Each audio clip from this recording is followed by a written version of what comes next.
Hello. So, we have finished Seduce Me the Otome, the first Seduce Me game. And now we are continuing to Seduce Me to the Demon War, which is being interesting. And then I will do Seduce Me the episode, which is kind of a little extra, little short episodes for each character, which I like. So for Seduce Me to the Demon War, I don't know. Hi, how are you? I don't know anything about Seduce Me to the storyline. I don't know anything about it, so this will actually be kind of a surprise for me. Which should be interesting. What I'm actually going to do. Peekaboo! Hang on. Why not have my webcam on since this is gonna be like kind of my first reaction to the second Seduce Me game. So this shall be interesting.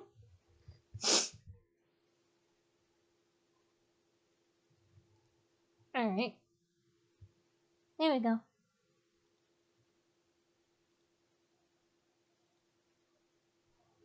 But first, before we start, I have to figure out which one of these is Sam's.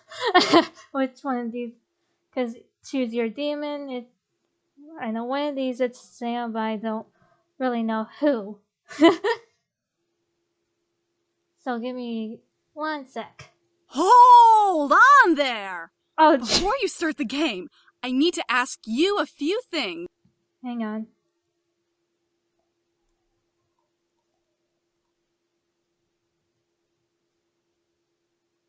First of all, hold on there! Before you start the game, I need to ask you a few things. Don't want you getting lost now. And how's the volume for her voice? First of all, have you read the first story, Seduce Me the Otome? Like, seriously read it. No skimming, no pretending to read it. No. It's okay if you haven't, but there are a lot of things in this game that you won't understand unless you fully experienced and understood that story first. First of all, have you read the first story, Seduce Me the Otome? Like, seriously read it. No skimming, no pretending to read it. No. It's okay if you haven't. Was that a little bit better? First of all, have you read the first story? Oh, okay. Awesome. Next question. Or did I put it too low? You do know this is Sam's route, right? The brute middle brother? The asshat who stole your first kiss when you first met the guys? Yep, I know. Oh, awesome! All right then. I like Sam's story the best, but that's because he goes through a lot and goes through even more in this story. Anyway, I have one last question for you. Some people like hearing the trigger warnings before they start games, while others don't really care and just want to play. It's cool either way, but do you want to know about some of the content listed in the game? Do I?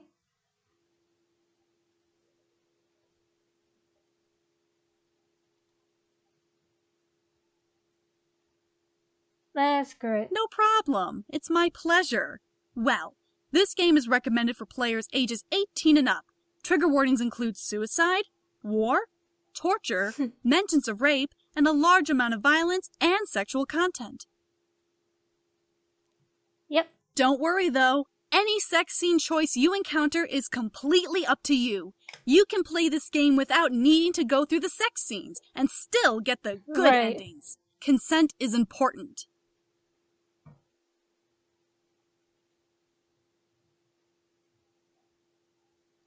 Yeah. I think that should be everything. All right. Phew, that took a while. Okay. You forgot something. Oh, hi, Diana. Huh? Hey, girl. What did I forget? You forgot about the disclaimer. Oh, crap! Oh, how could I have forgotten about that? It's fine, I'll take care of it. This game was produced by Michaela Laws using the Ren'Py visual novel engine. We truly hope you enjoy this story. I will. Thanks, Diana. Now, don't you have a war to go fight? I do. I just wanted to make sure everything was in order before the story began. I'll take my leave now. Thanks, Di. Do not call me Di! I love you, Diana. Anyway, we really do hope you like the story. Have fun! See you at the end. Alright, Kay. Is this wise? What? What other choice do we have? We have plenty of choices. Why be impatient about this? The Okay. Demon Lord is vulnerable now. We can't wait any longer.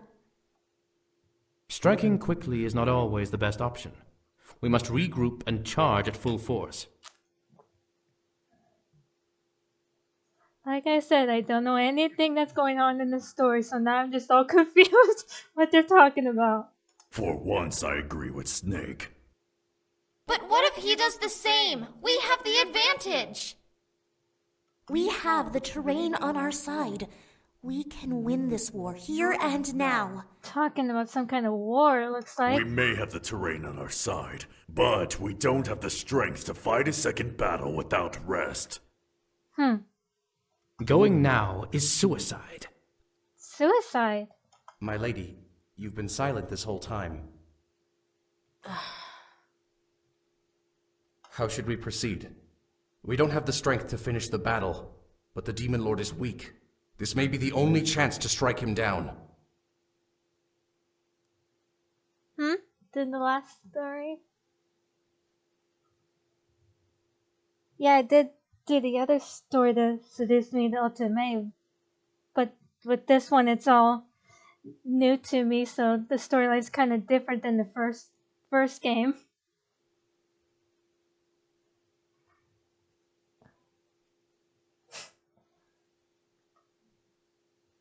So yeah.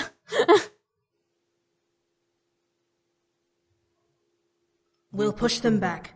He's weak, so we can easily force his hand and make him retreat. Once we corner him against the decaying sea, we'll strike and finish him off. At least that's what I've heard, that the storyline is a little bit different than the other story, the first one, from what I've been hearing from Michaela and like the other cast. Sam, you're being extremely frugal about this. A wedding is supposed to be a grand occasion. Hi, Eric, Matthew, Sam, James, and Damien. Finger gun, Eric.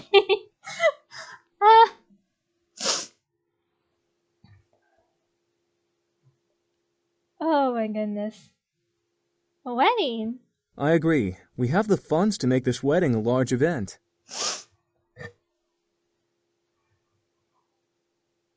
Yeah, definitely different. And the art style for this game is different than the first game, which is what I like. Yeah. The art style is different from the first game, which I like. Dude, I can make you a giant cake, and we can have a big buffet, and streamers, Aw, and a Matthew. DJ, and... Sam, calm down. Planning a wedding was like strategizing for a war, ruthless, quick, and everything had to be precisely organized for success. It was both intriguing and terrifying to think about. However, it was my wedding, so it had to be done. Sam and I were getting married, and his brothers had become our assistant wedding planners. Sam was happy, and his brothers were going to assist, but I could tell that their constant suggestions were getting on his nerves. Oh god. We were sitting around the dining room poring over a large scramble of papers that were covered in names, costs, and other bits of information that we needed to know. Each number and letter was important and needed to be checked again and again with each decision we made. There were so many names on the table I had barely seen mine. Luckily, however, our sample cards and party favors had Sam's name and mine on them. I'm gonna put my name. There we go. I looked over at Sam knowing that he was getting frustrated. It was obvious by the look on Sam's face and that he was very much annoyed by the entire situation. Yeah, you can tell his face. Oh god, Sam, I love you. I don't want a big wedding. I just want to get married. Okay, Sam. Then why not just go to the courthouse and get your marriage license? Because this is important, okay? Okay, Sam. Sam looked at me and my... Oh god. Sam looked at me and my heart skipped a beat. His eyes bored into mine, and I could see the deep love he had for me in his emerald... I can't pronounce that word. This is a big deal for me. For us. I do really want a wedding, but just not a big one. All right? That's fair.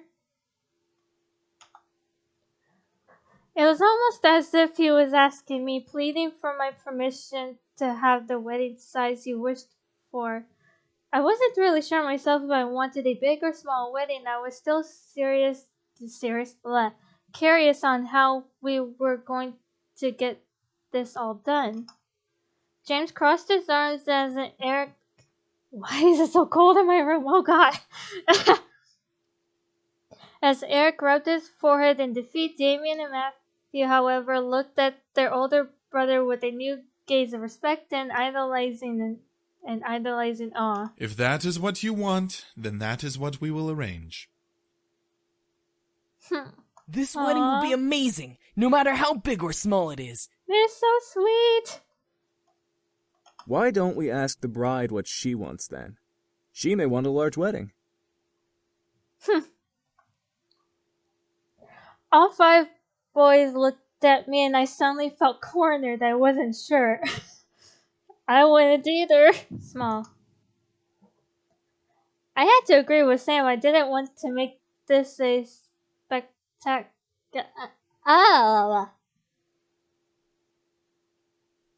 This wedding was important to Sam and me. That was all that mattered. I would like to keep our wedding small too. It's our wedding, so it doesn't need to be a big extravaganza. Sam looked at me and smiled, causing me to smile back. It was our day, so we had to celebrate it our way. His smile, cute. As the brothers took a moment to look over more notes, Sam kissed my cheek softly, surprising me. Aww. Oh.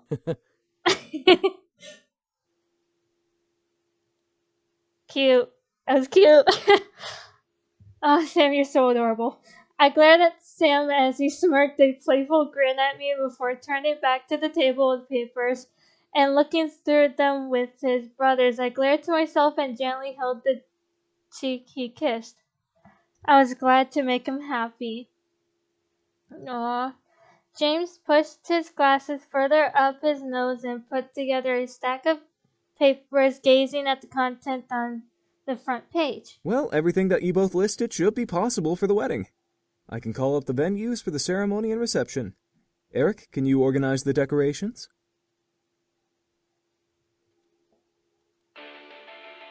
As the boys began to divide up the work, before I was able to step in, my phone began to ring. My screen showed Naomi's face and I stood from my seat.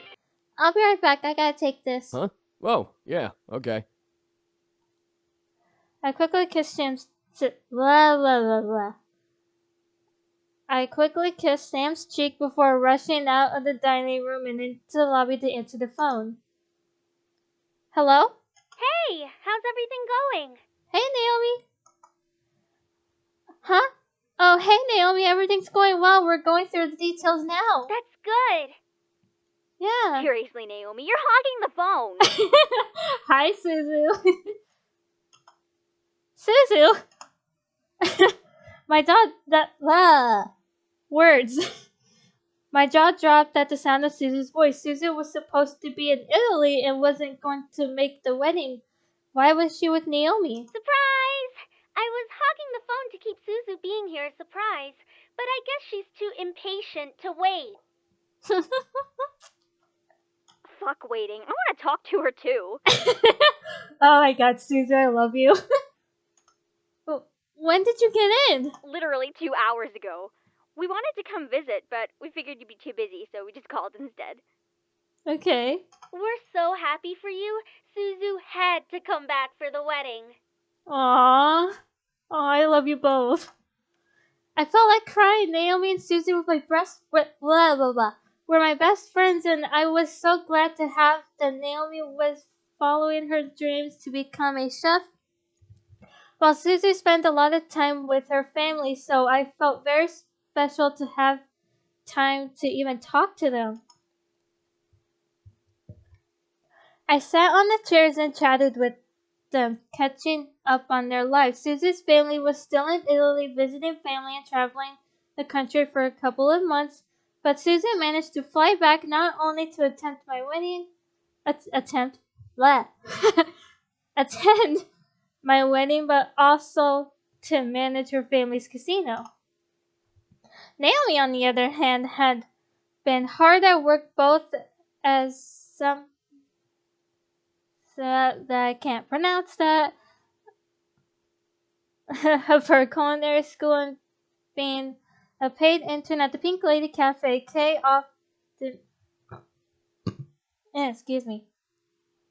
often out of town, gave William manager position. I can't stop burping. Good grief. While Naomi man the cashier baking duties. Oh god, I can't with words. I can't read words. It was really nice to hear how their lives had changed over the past 2 years. Mine, however, had barely changed with the exception of the upcoming marriage. I was going to college for a degree I wanted, and I was halfway to my bachelor's degree. However, my classes weren't hard and they were very lenient towards me because I was Harold Anderson's granddaughter. Part of me was frustrated at the special treatment I received, while the other part of me was flattered. Sam, however, went into the police force. With the help of his incubus magic, he was able to don a badge and serve the community well. Everyone knew him and loved him for his hard work, despite his boss being jealous of him at times. Oh goodness. I never understood why he joined the force, but I was very happy to know that he felt the need to help people like I did. Aww, Sam. So, are you ready to get married? It's a lot to take in, I will admit. You're dancing around the question. Oh god, Suzu. Huh? No, I'm not. Suzu, stop teasing. She's probably just flustered from the work she has to do. Oh god. As Naomi and Suzu began to bicker on the other end of the phone, I began to mull over my life. I was 20, turning 21 soon, and I was about to be married. Married? Was I going too fast? My man get bit. Blah blah blah. I swear, when I edit these streams and put them on YouTube, I always make fun of myself because I can't read certain words. I always make fun of myself. My mind began to picture Sam and how happy he was when he proposed to me, and when I said yes, my heart fluttered at the image and I couldn't help but smile. I made the right choice. As I thought of Sam, I couldn't help but let memories of our relationship dance around my mind. He was sweet and loving, but at the same time, he was hardworking, protective, and proud to be mine. He proved his love for me every time he held me and kissed me. I bet you two already had sex, though, so there won't be that awkward virgin honeymoon, huh? Suzu! Bro!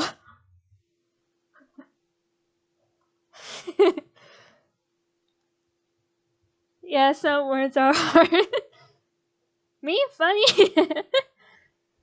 And Susie, what the hell? I nearly dropped my phone. I could hear Suzu, I can't pronounce that word, at me from the other end, but I was too focused on what she said.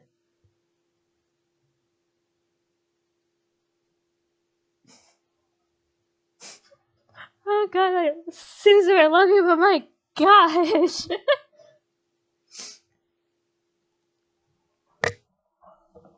Remember the night we first made love? Sam was gentle, but the passion between us had been heated and heavy, adding to our love for each other. A small shiver ran up my spine at the memory. We made love multiple times after that, when we needed each other or when we wanted to express our love for each other with our bodies. Making love was truly another way we showed our deep passion for each other. Hell yeah, that's what I'm talking about. Don't worry, girl. You're not the only one who no longer has her virginity. What? You too? Am I the only one who still hasn't had sex yet? Oh my gosh. It's not like sex is mandatory, Naomi. Calm down. I couldn't help but chuckle a bit. We were so different, but we truly loved each other and were close enough to talk about anything. But hey, we gotta let you go, okay? We haven't eaten and it's almost 9 p.m. Alright. No probs. Jeez, go get some food. We can chat tomorrow or something. You got it, Chica. We'll call you whenever we're free, even if it's not tomorrow. For now, food! Oh, for the love of God, I love you, Susie. Alright, we'll talk to you later. Oh, God. Yeah, I'll call you guys soon. I love them both so much. We hung up simultaneously. I can't pronounce that. Forget. And I looked down at my phone with a smile. It was good to hear from them at last. However, as I made my way back towards the dining room, I stopped. I want to do it. What? You cannot be serious. Sam? I quickly hugged the wall and emptied my thoughts so Damien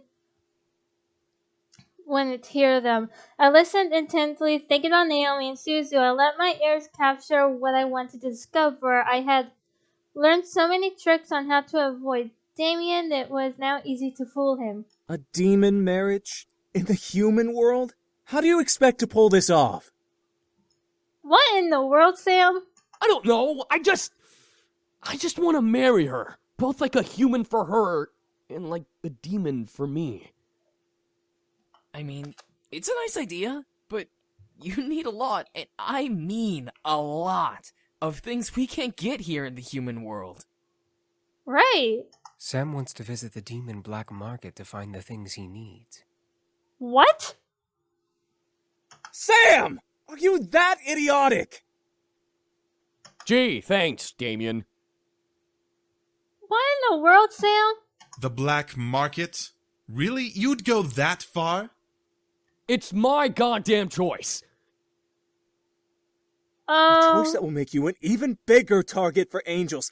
What the hell are you thinking? Sam! What the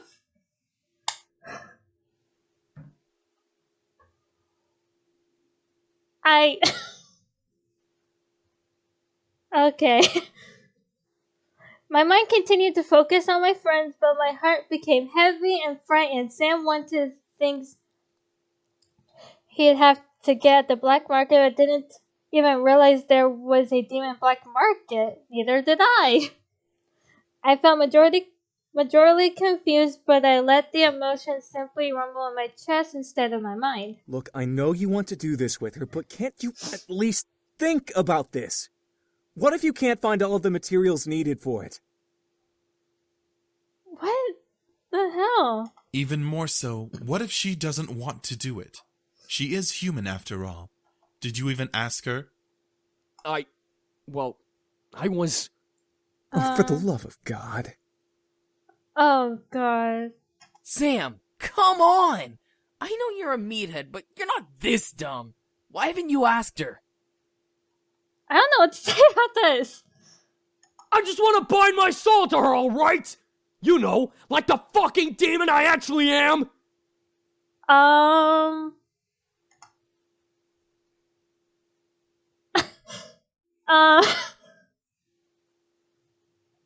My thoughts went blank for a moment. I had forgotten that he was in fact a demon, but bind his... I don't even know what that means. Yeah, what does he mean by that? Yes, you are a demon, but you're in the human world now. Marriage doesn't work like that here. Bind his soul to... What does that even mean? Sam, why are you having doubts? What? Doubts? My entire body froze. What? He was having doubts? Why? I suppressed this surprise in my mind, still remembering that I was eavesdropping, but I was starting to feel upset. I'm not having doubts. I want to do this.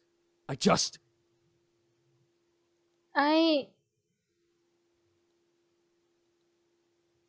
just what? You want to return to the demon world? You want to marry her in the Abyssal Plains instead of here? And if I did? So what if I do?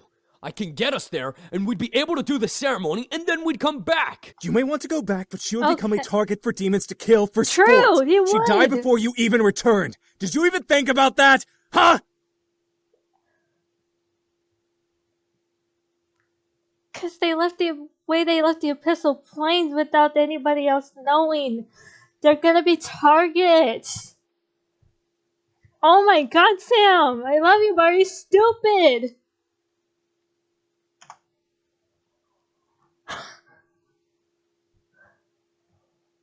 There's still probably targets in the Abyssal Plains.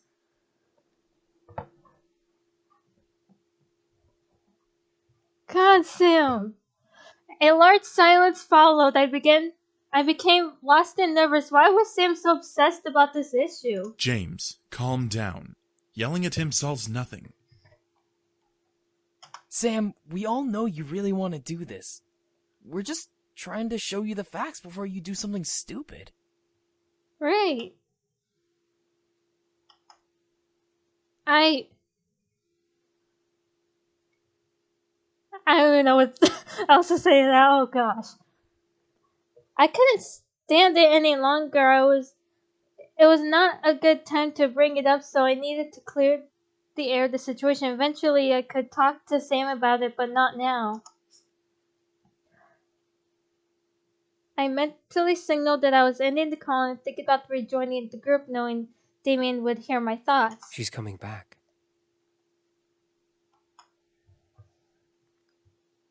Ay. I turned the corner and looked at the five, seeing them obviously divided. Sam was on one side, both hands on the table as he stared down at it in defeat. The other four were on the opposite side looking to me. Hey, what happened? Nothing. We just had a bit of a... Fuck this, I'm done. Sam? Sam, where the hell are you going?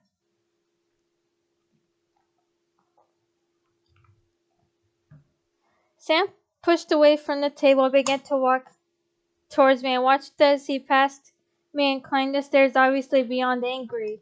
Sam! Miss, wait. What? I turned back to see the four Incubi Brothers with worried looks on their faces. I wanted to go to Sam, but I knew that he needed to calm down, so I stayed. What? What is it? Well, this is very hard to ask. What is it, Eric? If Sam wanted to do something very, very specific and hard to accomplish, and if you wanted to, do that with you, would you?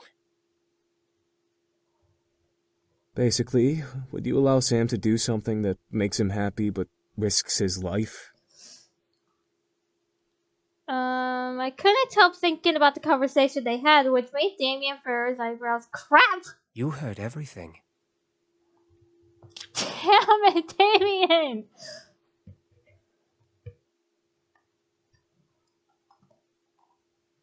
Damn his mind reading! You did? Oh. Oh man, Damien. I closed my eyes. There was no use in denying it, but was it something I needed to talk about with them? I knew I'd have to talk about it with Sam, but with his brothers? Damn Damien with his mind reading. My God, I love you, but my goodness.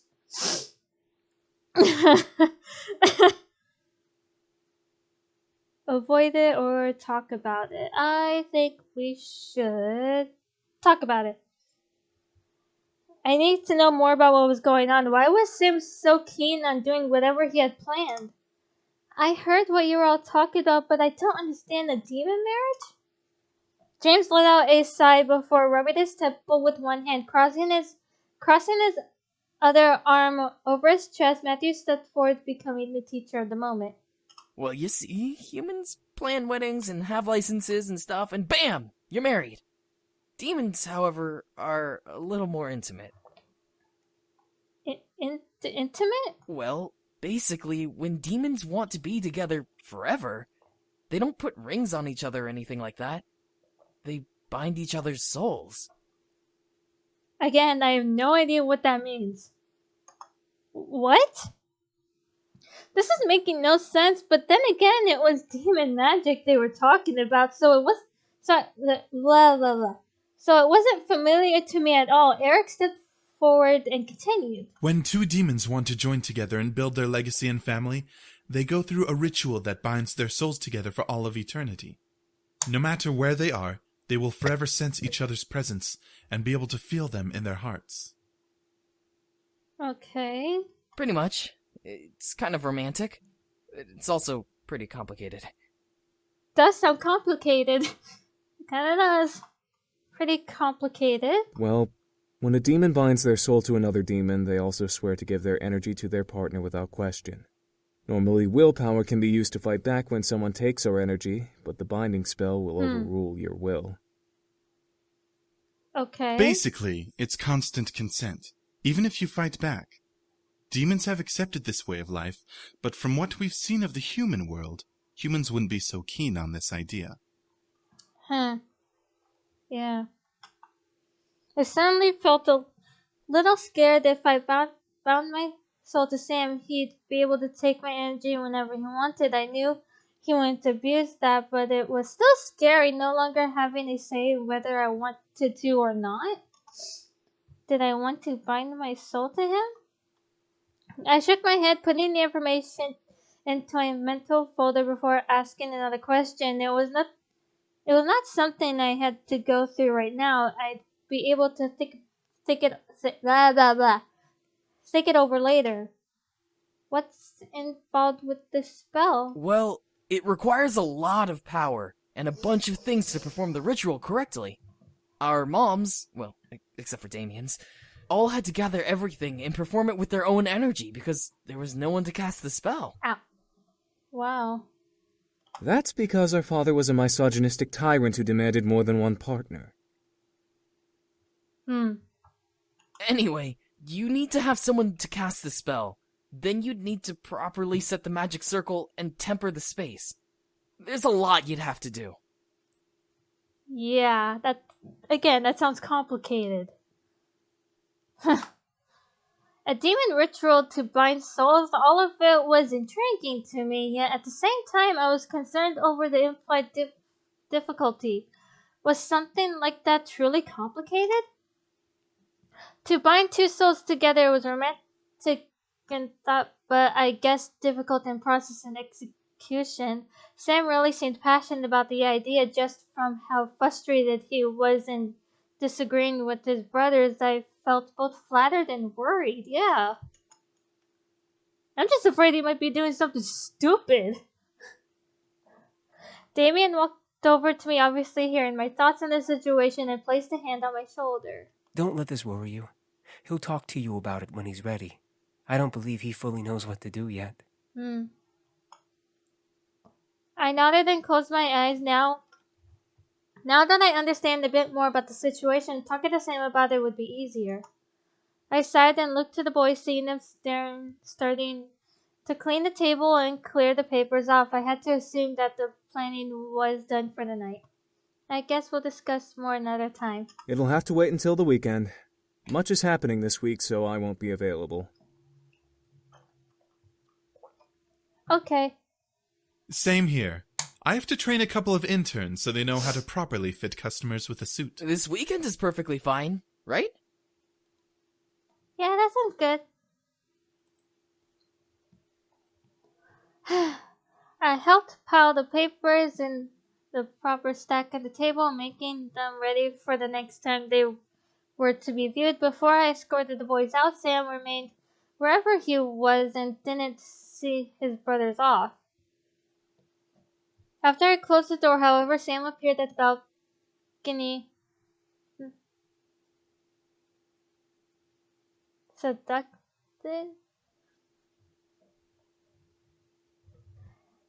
First, hi, how are you? And two, yes.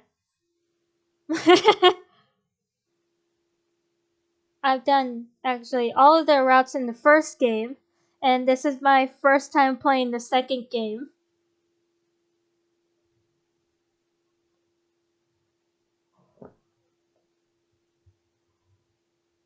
And I'm doing Sam's route first because he's my favorite. After I closed the door, however, Sam appeared at the balcony above the lobby and began to descend the staircase. Are they gone? Yeah, they'll be back this weekend. Sam sighed and ran his hand through his hair, letting his shoulders slouch forward. This is ridiculous. Is wedding prep really this complicated? Sam. I can only nod before walking over and meeting him as he reached the bottom step. As he stepped off a bit, I wrapped an arm around him, nuzzled. Alright, I am back. And thank you for the follow. I appreciate it.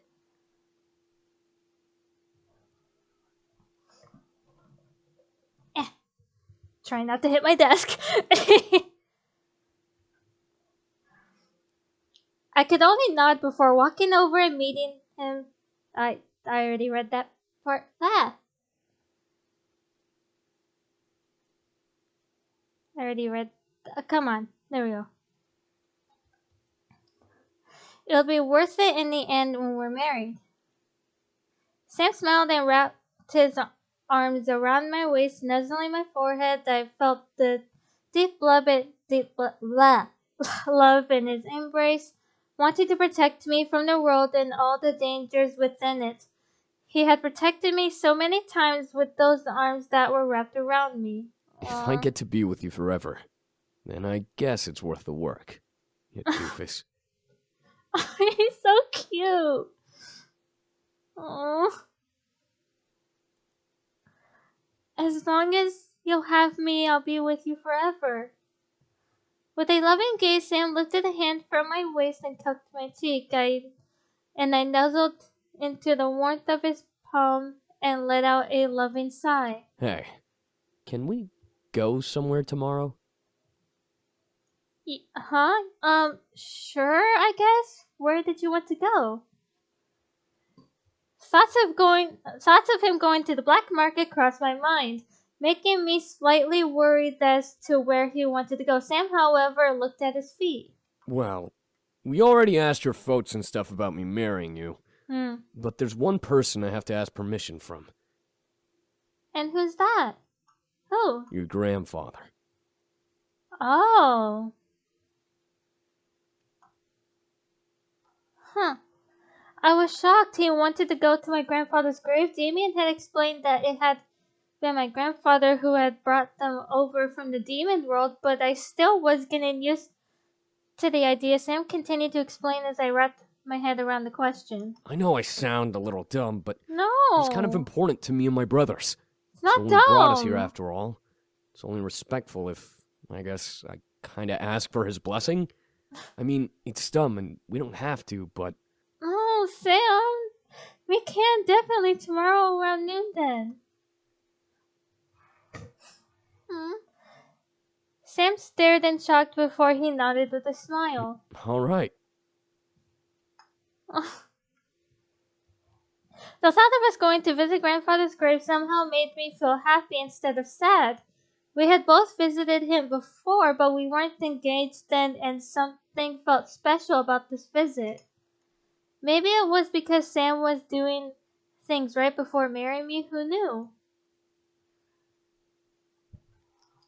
Oh, why do I have this slight feeling that something bad might happen soon? Oh god. I just had that slight feeling.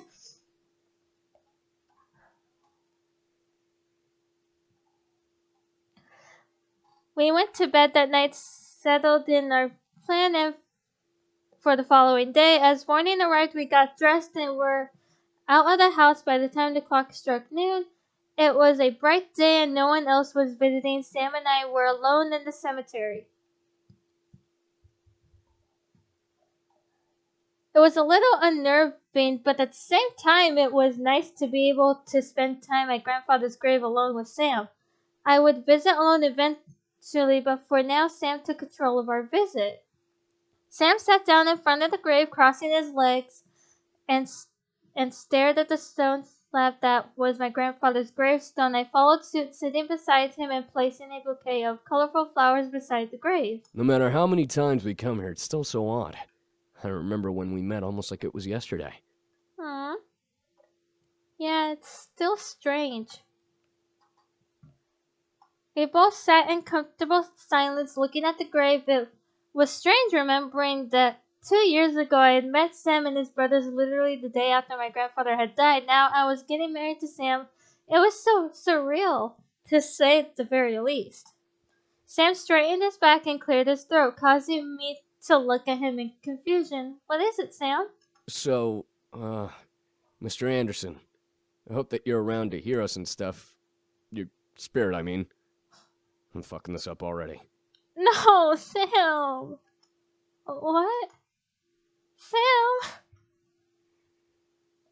I was confused. Why was he asking if my grandfather was there? He was buried underneath the earth and his spirit was probably in the afterlife.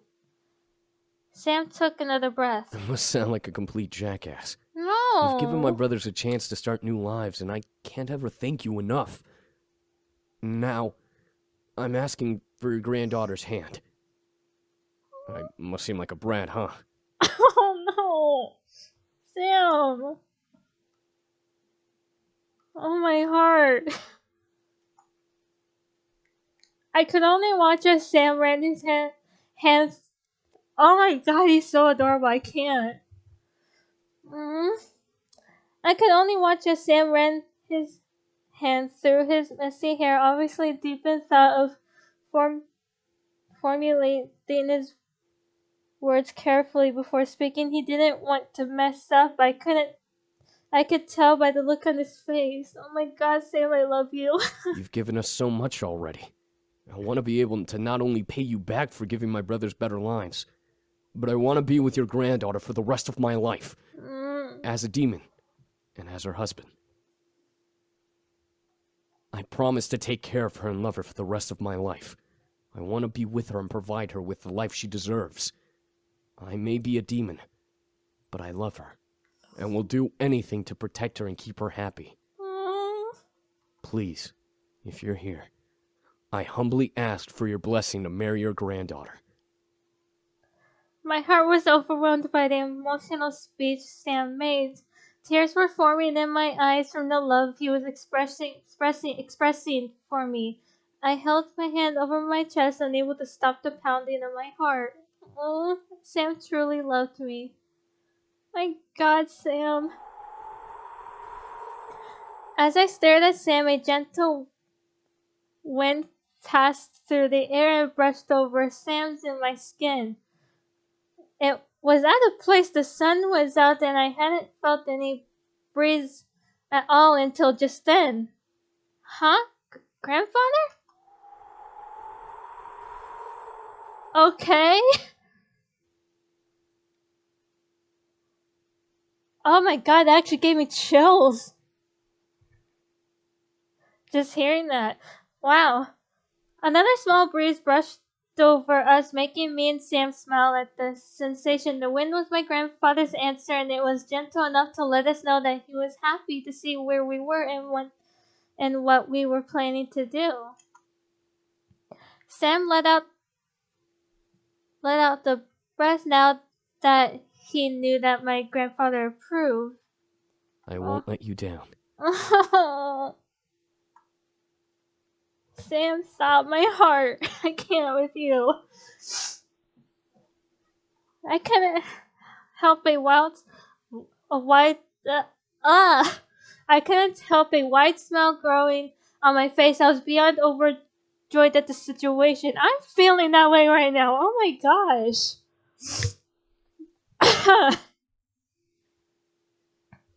If grandfather really was there, I was happy to know that he approved of us. Oh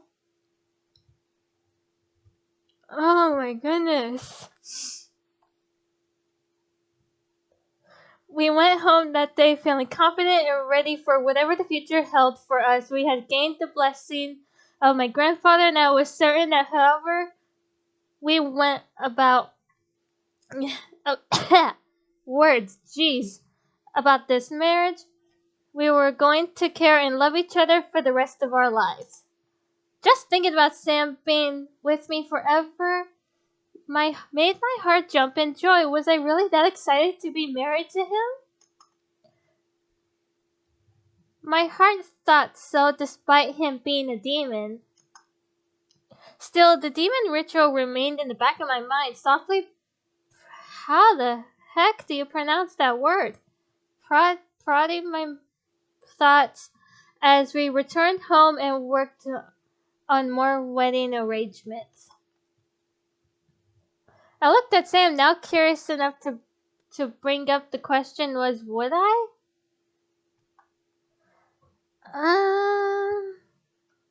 Should I?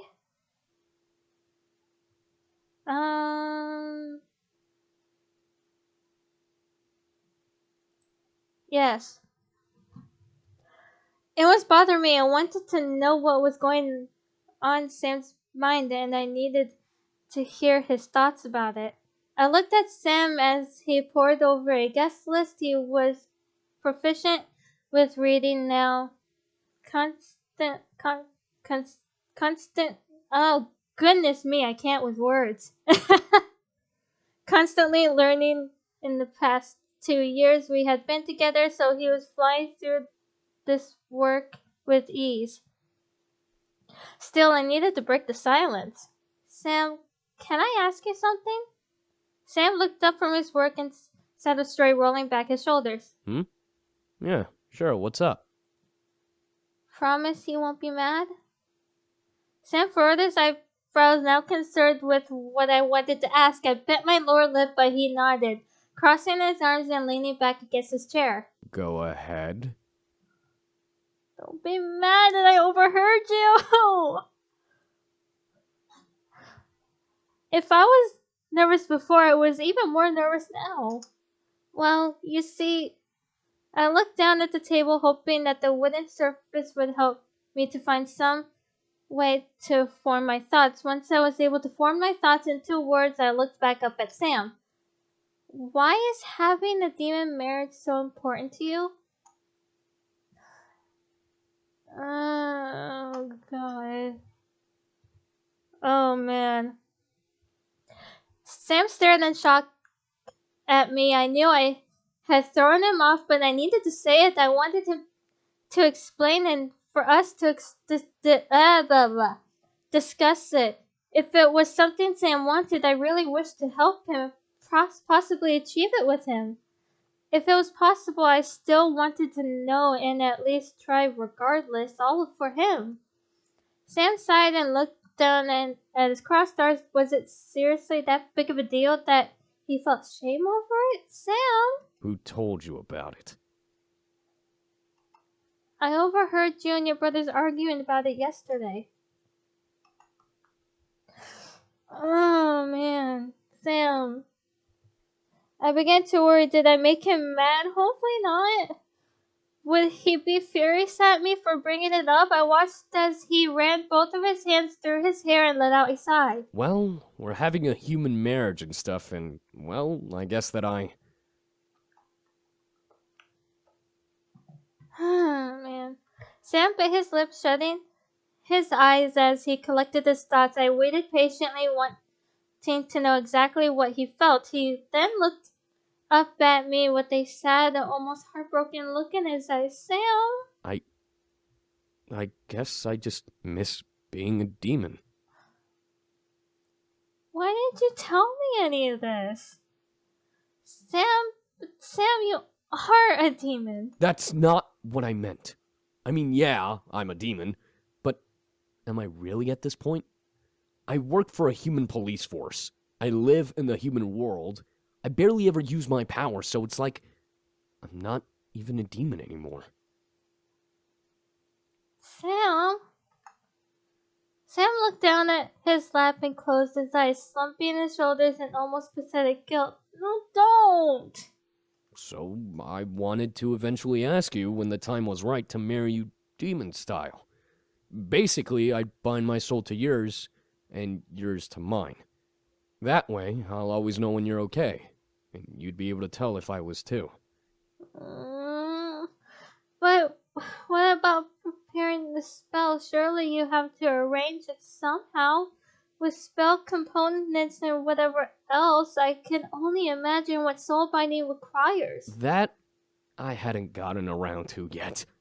I didn't want to do anything until I knew I could do it, but lately, I've found out that it's impossible. I couldn't help but feel my lips droop into a frown. Sam seemed really bummed about not being able to pull off the ritual. It was a big deal, or so Sam emotionally suggested. Sam ruffled his own hair with his fingers, slightly growling under his breath, despite not looking at me. Sam! I could tell that he was angry with the situation. Don't be angry! The one chance I have to feel like how I really am, and I can't even do it. I'm sorry. I feel terrible for bringing this up for him. Damn it. I felt terrible for bringing it up. Sam, however, shook his head and looked to me. Look, don't worry about it and forget you ever heard anything, okay? We'll get married like normal, and we'll spend the rest of our lives together. We don't need a spell for that. I swear, this whole game makes me cry. I don't know if I can handle it.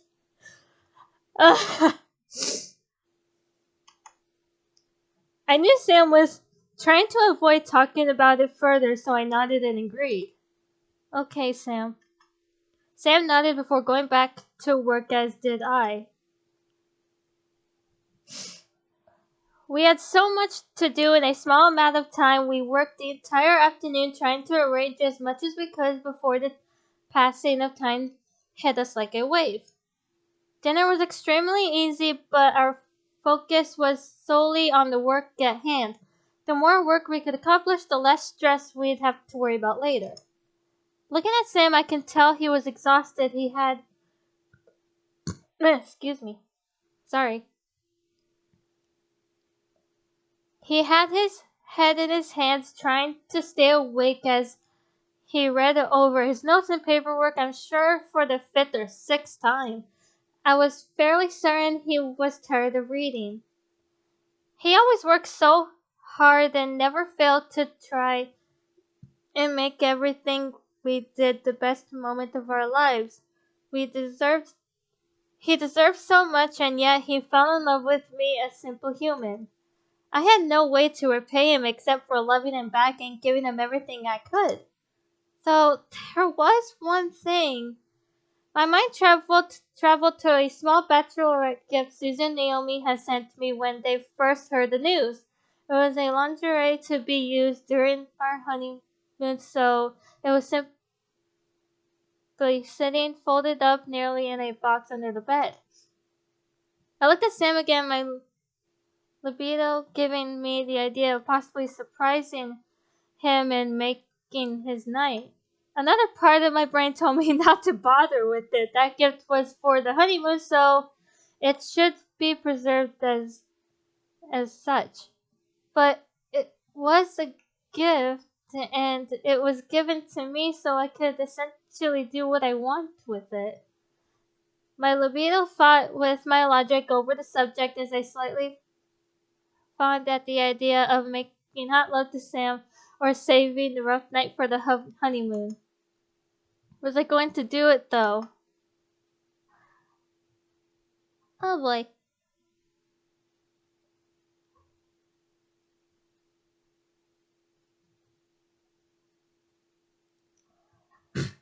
The more I looked at Sam, the more my inner desire began to burn and light my core on fire. Maybe it was because of his incubus aura, or maybe it was because I loved him that much. It didn't matter. I had to get the room get I had to get to the room first and change before Sam came in. If it was going to work, then it needed to be a surprise. I let out a small yawn and stood up, breaking Sam out of his concentration. Hey, I'm gonna get ready for bed. Mind cleaning everything up for me? Sure. I knew that his exhaustion would hold him back from using his powers for a speed boost, so I had a little while to change and surprise him. I smiled and walked over and kissed his cheek before walking out to the dining room. As I reached the lobby, I began to hustle up the stairs and into the bedroom. I needed all the time I could get. I quickly stripped out of my clothes and opened the box Susan and Naomi had sent me, seeing an emerald green and black bra with matching panties. It looked extremely sexy, and I couldn't wait to see Sam's face when he saw me in it. As I thought of Sam, I couldn't help but feel a shiver run up my spine. His touches and his love were intoxicating. This was the least I could do for him. His scent was intoxicating, and his eyes were endless traps for me to get lost in. His arms were my castle, and his heart was my timekeeper. He alone made my world perfect, and I could no longer imagine my life without him. I heard Sam's heavy, tired step as they hit the stairs, forcing me to rush while I hit the box, hid my clothes, and grabbed my black robe to cover myself. As he opened the door, I turned to face the window. Hey, you ready for? Sam stopped. I was certain that me facing away from him in my black robe surprised him into silence, so I looked over my shoulder at him. I needed to seduce him like he seduced me, so I needed to release my inner temptress. I slowly turned around, carefully formulating what I wanted to do for him, and looked deep into his eyes despite the distance between us. Sit down. Mesmerized, Sam slowly made his way towards the bed, not breaking the gaze between us, and sat down in silence. Was he going to be obedient? I moved to the fireplace, knowing that it only took a couple of clicks to turn on music through my TV. As if Lady Luck was on my side, the tune that began to play for me was slow central song score. Oh boy. I looked at Sam, and as I slowly let the robe slide down and off my body, revealing what was underneath, and Sam's eyes instantly dilated at the sight, and his chest heaved both surprise and desire. I channeled every ounce of sexuality I had in my body, and as I slid the rope away from me with my foot and ran my hands up my sides. Sam, you've done so much for me. Yeah?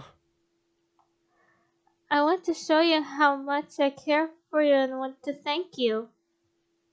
Sam stared as I began to sway my hips to the beat of the song floating through the air. Sam's eyes traveled up and down my body as I ran my hands through my hair before bringing them down my shoulders and onto my breast. Oh my goodness. Hair in my mouth. Ew. How was I able to do this with a straight face? I would never be able to figure it out. But I went with it, walking to Sam and leaning forward a bit to hover my lips over his.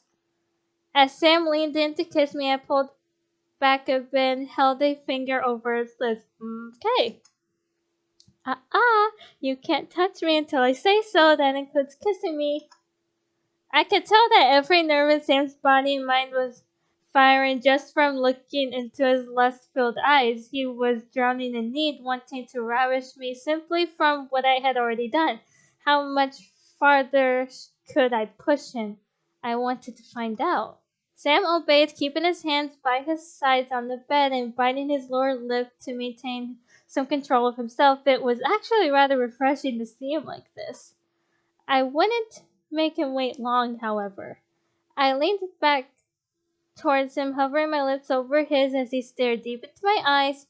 He wanted to kiss me, however, he remained still for me perfect.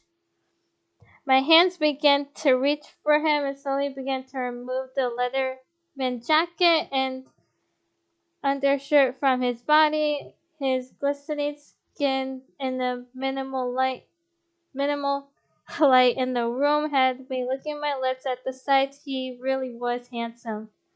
Even more than that, he was all mine. Only I was allowed to do this to him, to touch him, to kiss him, to make love to him. I was forever happy and grateful and wanted to show him just how much he meant to me.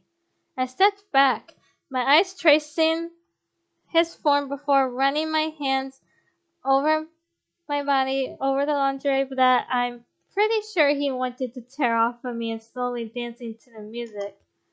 The sway of my hips and the way my fingers traced over my skin made him release some form of growl or desire-filled sigh. This show was for him, and soon he'd be able to ravish all he wanted as soon as I brought him to the brink of his control. As much as I wanted to be dominant here, it was amazingly sexy to see him lose control and let me feel his rough and strong passion. I would drive him to that point with each hip sway and each trail of my fingers created over my body. Okie dokie. Knowing that I needed to prod him a bit further, I slowly walked over to him, standing directly in front of him. However, as I turned my back to him, I could feel his growl against my back, making me repress a shiver. The beast was slowly coming out. I swayed my hips even more, bending slightly to have my rear dance over his lap without actually sitting down on it. I had never really imagined how I would give someone, let alone him, a lap dance. Wow, Michaela, wow.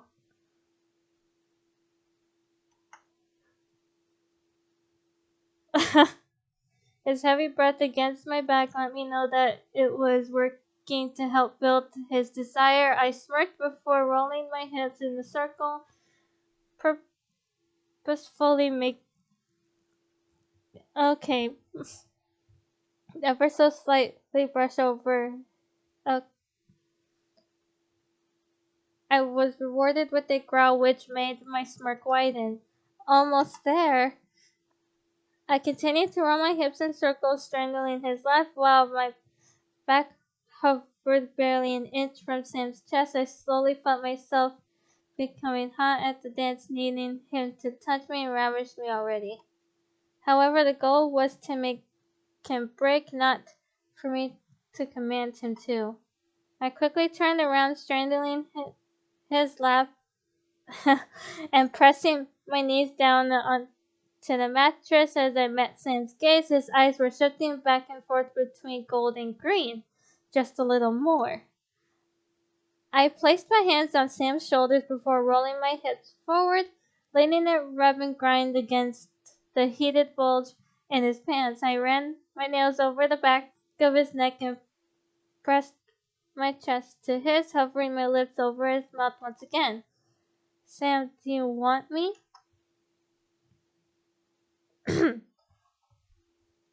Sam couldn't even speak a word. He was very quietly growling through his teeth, irritated that he couldn't touch me upon my demand. However, his eyes spoke volumes of his lust for me. The final breaking point.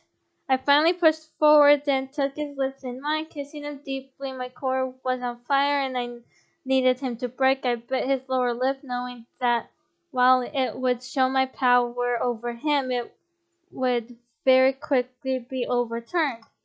As Sam's hands gripped my ass, I gasped in surprise, melting at the sensation of him grabbing a cheek in each hand. I let out a hot moan against his lips as Sam pushed back against my mouth with his own needy lips.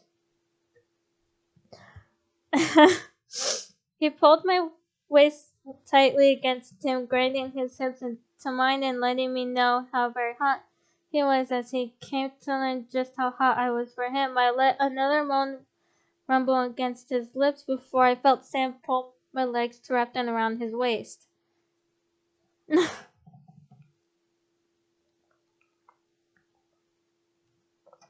My arm circled Sam's neck as he stood up, lifted me with him, and I continued to make love to his mouth with mine.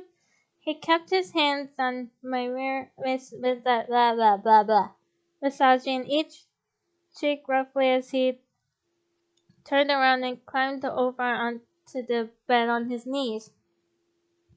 Sam fell forward, pressing me down on the bed as he ground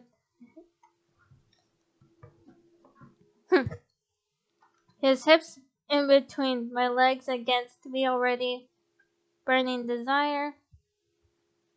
As I moved my arms, he quickly moved his hands from me and my gosh, how descriptive this is.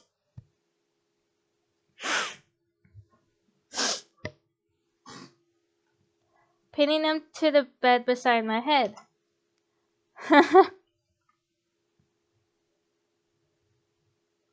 Sam pulled away and looked down at me, eyes gold with need and preparation for an enthrallment spell.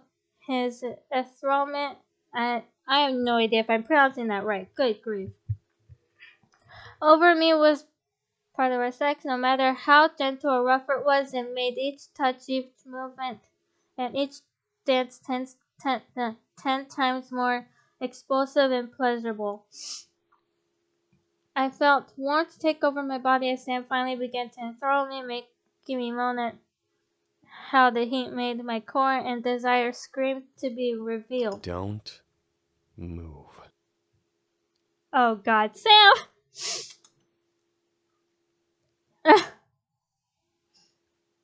I nodded, mewing in desire, but agreed to his demand. The tables had turned, and I was ready to receive him. However, he wanted to have me. Sam was almost insane speed, removed his pants and underwear, leaving him bare over me. I'm not gonna hold back tonight. I'm dead. That image though,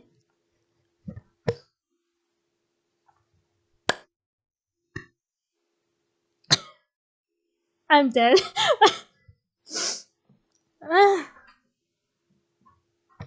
I can't. Don't.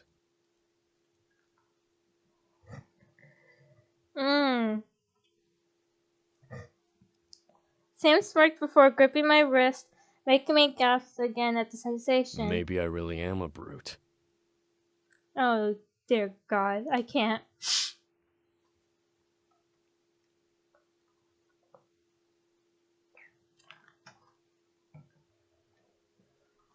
I purred at the sight of his gaze. He seemed to be full of carnal passion without restraint or desire to hold back. It was so alluring and oh, good God, Michaela, why?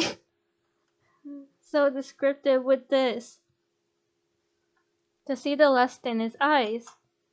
Sam finally leaned down and claimed my lips, making hot love with them with his own as I moaned.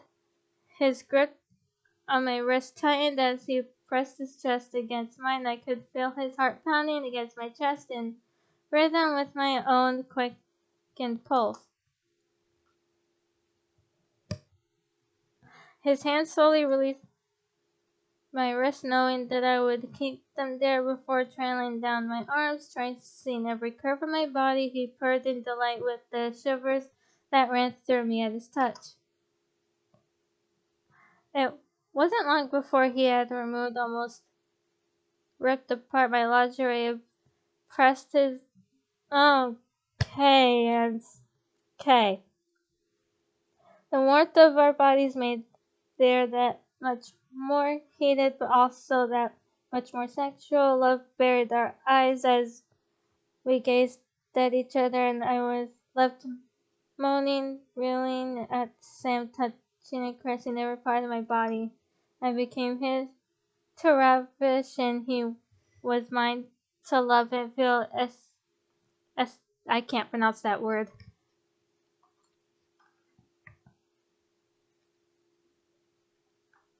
As we finally made love, time became forgotten. Our sex was rough, hot, and crazed, while two beasts craving each other's touches and sounds. The bed creaked loudly with their love. Okay. And the sound was only accompanied by the sensual music that played on repeat. This okay. And the moans that fell from our lips. We quickly became louder than the music, but we barely noticed. All we cared about was how we made each other feel as we reached for each other's releases. Jeez, Michaela. His emerald eyes bored into mine as we became lost in the pleasure between us, which was heated, crazed, wild, rough, and full of love. I could only stare back, needing to see him as I felt him.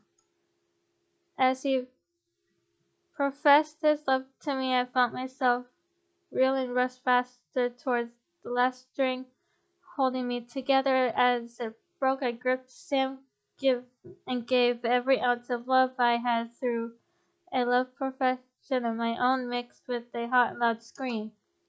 We both drifted through a white blissful glow of I can't pronounce that word. And released, grasping each other, not wanting to let go. His arms enveloped me and held me to his body as I circled my arms around his neck and nuzzled into his shoulder. We were both very exhausted and very much full of love. I love you. I love you so much, you doofus. Love you too, Sam. I practically purred at Sam as Sam ran his hand over my hair and back, soothing me into a peaceful sleep. The warmth of his skin and the hum of relief that washed over my body helped me drift into a slumber at last. Why do I feel like something bad is gonna happen later? I just have that weird feeling that something bad would happen. I don't know why. Maybe it's because of how many games I've played and so many bad things happen. Oh god. I felt myself blah blah blah blah. I felt myself drift through the darkness of slumber, both at peace and enjoying the warmth around me that it brought. I was tranquil, unable to feel anything but bliss. Come on. There we go. I loved that I often had the chance to experience this kind of sleep, which was good since I was stressed about the upcoming wedding. I needed proper rest. However, as I floated through the dark, I could faintly hear the sounds of fire swelling around me. I looked around through the dark, unable to see anything but blackness. What the? What the hell? Slowly the noise began to grow louder and louder, unrelenting. It's... How the hell do you pronounce that? I almost had to cover my ears from the sheer volume. You think you can stop me, boy? What the hell?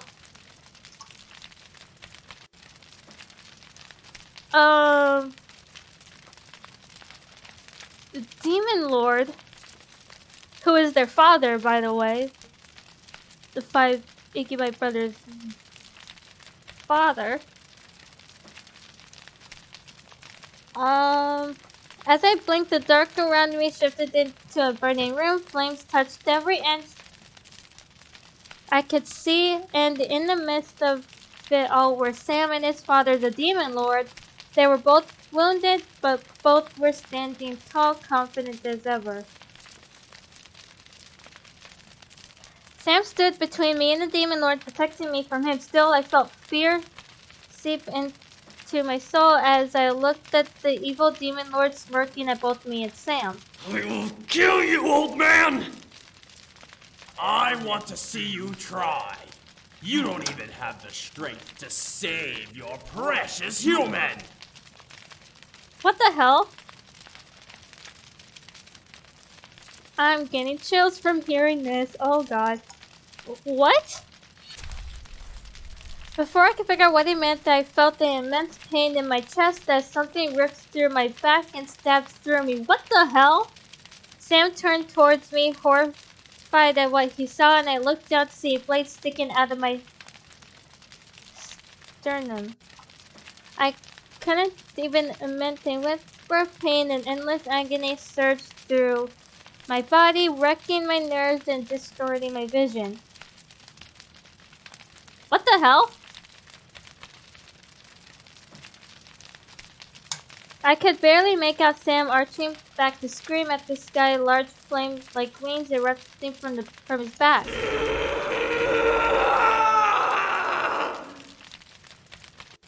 What? However, I felt my body give into the pain and my vision turned black. I felt waves of agony crash into my body over and over as I remained on the edge of death. When I was finally able to open my eyes, I could barely make out Sam kneeling over me, resting my head on his knees as tears ran down his face. Oh, no. This can't be happening. No. What? From the look on his face, I really was dying. How could this be? Why was this happening?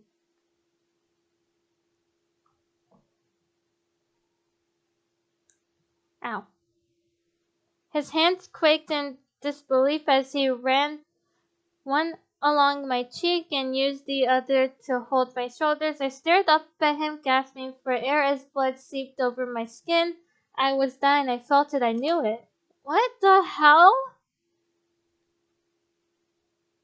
Sam wept but continued to stare down at me, trying to keep me awake and alive with his touch. However, I felt that I wasn't going to last much longer. I winced at the pain and reached an arm up to Sam, touching his cheek. Sam! Sam shook his head violently, not wanting me to use energy to speak. I grimaced at the pain, but Sam continued to cry. My heart whimpered at the sight of his tears falling down his cheeks. Please, please, no. I love you. Please stay with me. No. Sam, I love you. I wanted to wake up, but I didn't have the strength to fight this illusion. I became lost in the pain that was pinning my body down and draining me of life. I can't lose you! Please! Please. I love you. I don't know what to say about this. My chest wouldn't allow me to breathe in anymore. All I could do was exhale my last breath and close my eyes.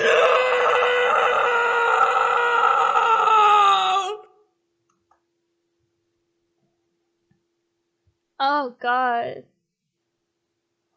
As I screamed, I finally awoke, sitting up in bed and finally be able to fully breathe again. I panted, feeling the need for fresh air to circulate through my lungs and chest. I ran my hand over my chest, feeling no marks and knowing that I was indeed alive and awake.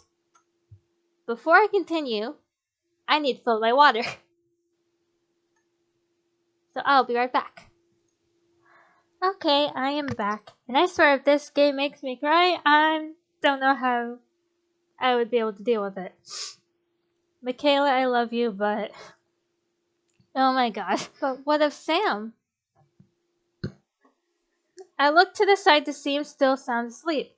Lost in his dreams, which seemed to be peaceful just from the look on his face, I got hiccups.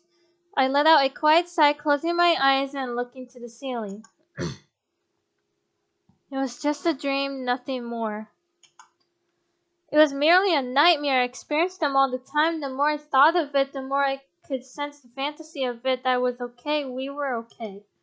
I ran a hand through my hair before lying back down, knowing that I would find solace in Sam's arms. As if by instinct, Sam wrapped both of his strong arms around my form and I cuddled against his chest.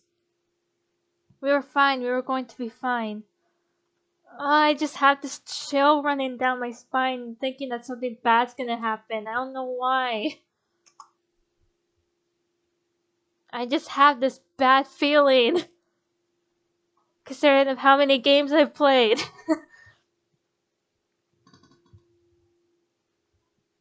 At last, the wedding day arrived. We had prepared at all that we could, and everything was ordered in blah blah blah.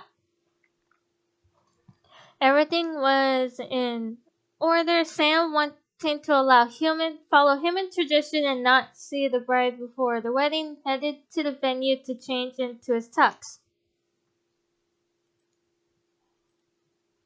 I, however, was alone. I didn't ask Naomi and Susan to help, and I honestly didn't want them to. I needed to be alone before my wedding, so I got dressed and made myself into the perfect bride all on my own in my own mansion.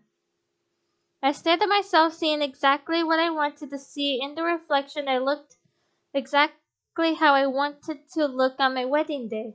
I smiled, unable to shake the feeling of happiness from my body. I'm getting married. I let out a small sigh as relief washed over my nervous mind. Everything was going to be fine.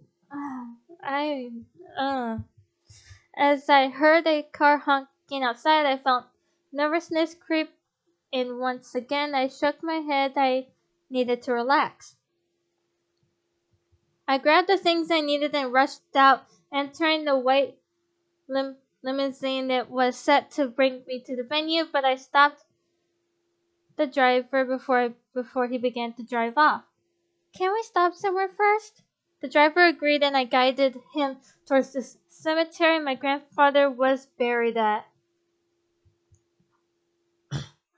It had been 2 years since he passed away. My personal visits to his grave had become fewer as time went on, but I had never stopped going. Today, though, was an incredible happy day. I was so full of emotion I couldn't help but visit his gravestone. After all, I was about to marry a demon. I was about to marry the man of my dreams, and I wanted to stopped there before going to the wedding venue to talk to my grandfather. I'm pretty sure I looked odd in the cemetery wearing a wedding dress. However, I really didn't mind. I needed to come regardless. I stood by the grave staring down at it with a smile. I'm getting married today, Grandpa. The wind gently danced around me as if my grandfather ushered it to reply. My smile grew brighter and I let out a smile, sigh, blah, blah, I can't read. I couldn't lie. I wanted my grandfather to be at my wedding, but I couldn't go back in time. Even if I was able to, how could I have stopped him from dying? I shook my head. I didn't want to think of that, not on the day of my wedding. I hope you'll be there in spirit, Grandpa. I'm sure you'll. Before I could continue my sentence, the sky suddenly became dark, causing me to look up. Rain began to fall and patter against the stone and grass as the haunting bell began to chime. What boggled my mind was the fact that the rain was avoiding my body. It was like I was in a safe circle underneath an invisible umbrella so that the rain couldn't soak me for my dress. What the? Was this grandfather's doing? Why was it raining all of a sudden? The rain became heavy and I didn't dare move from the spot, afraid of what would happen. Looked at the grave, confused and concerned. Eyes locked onto the gravestone. This wasn't a natural storm. Magic was at work here. My heart gave a quick squeeze in reply to my conclusion, but the word magic reverberated in my mind. Magic. Oh my gosh. I had this weird feeling. Oh goodness me. I looked down and lifted my hand to scan over my gloved palms. My fingers began to tingle almost as if that single word had unlocked something. Magic.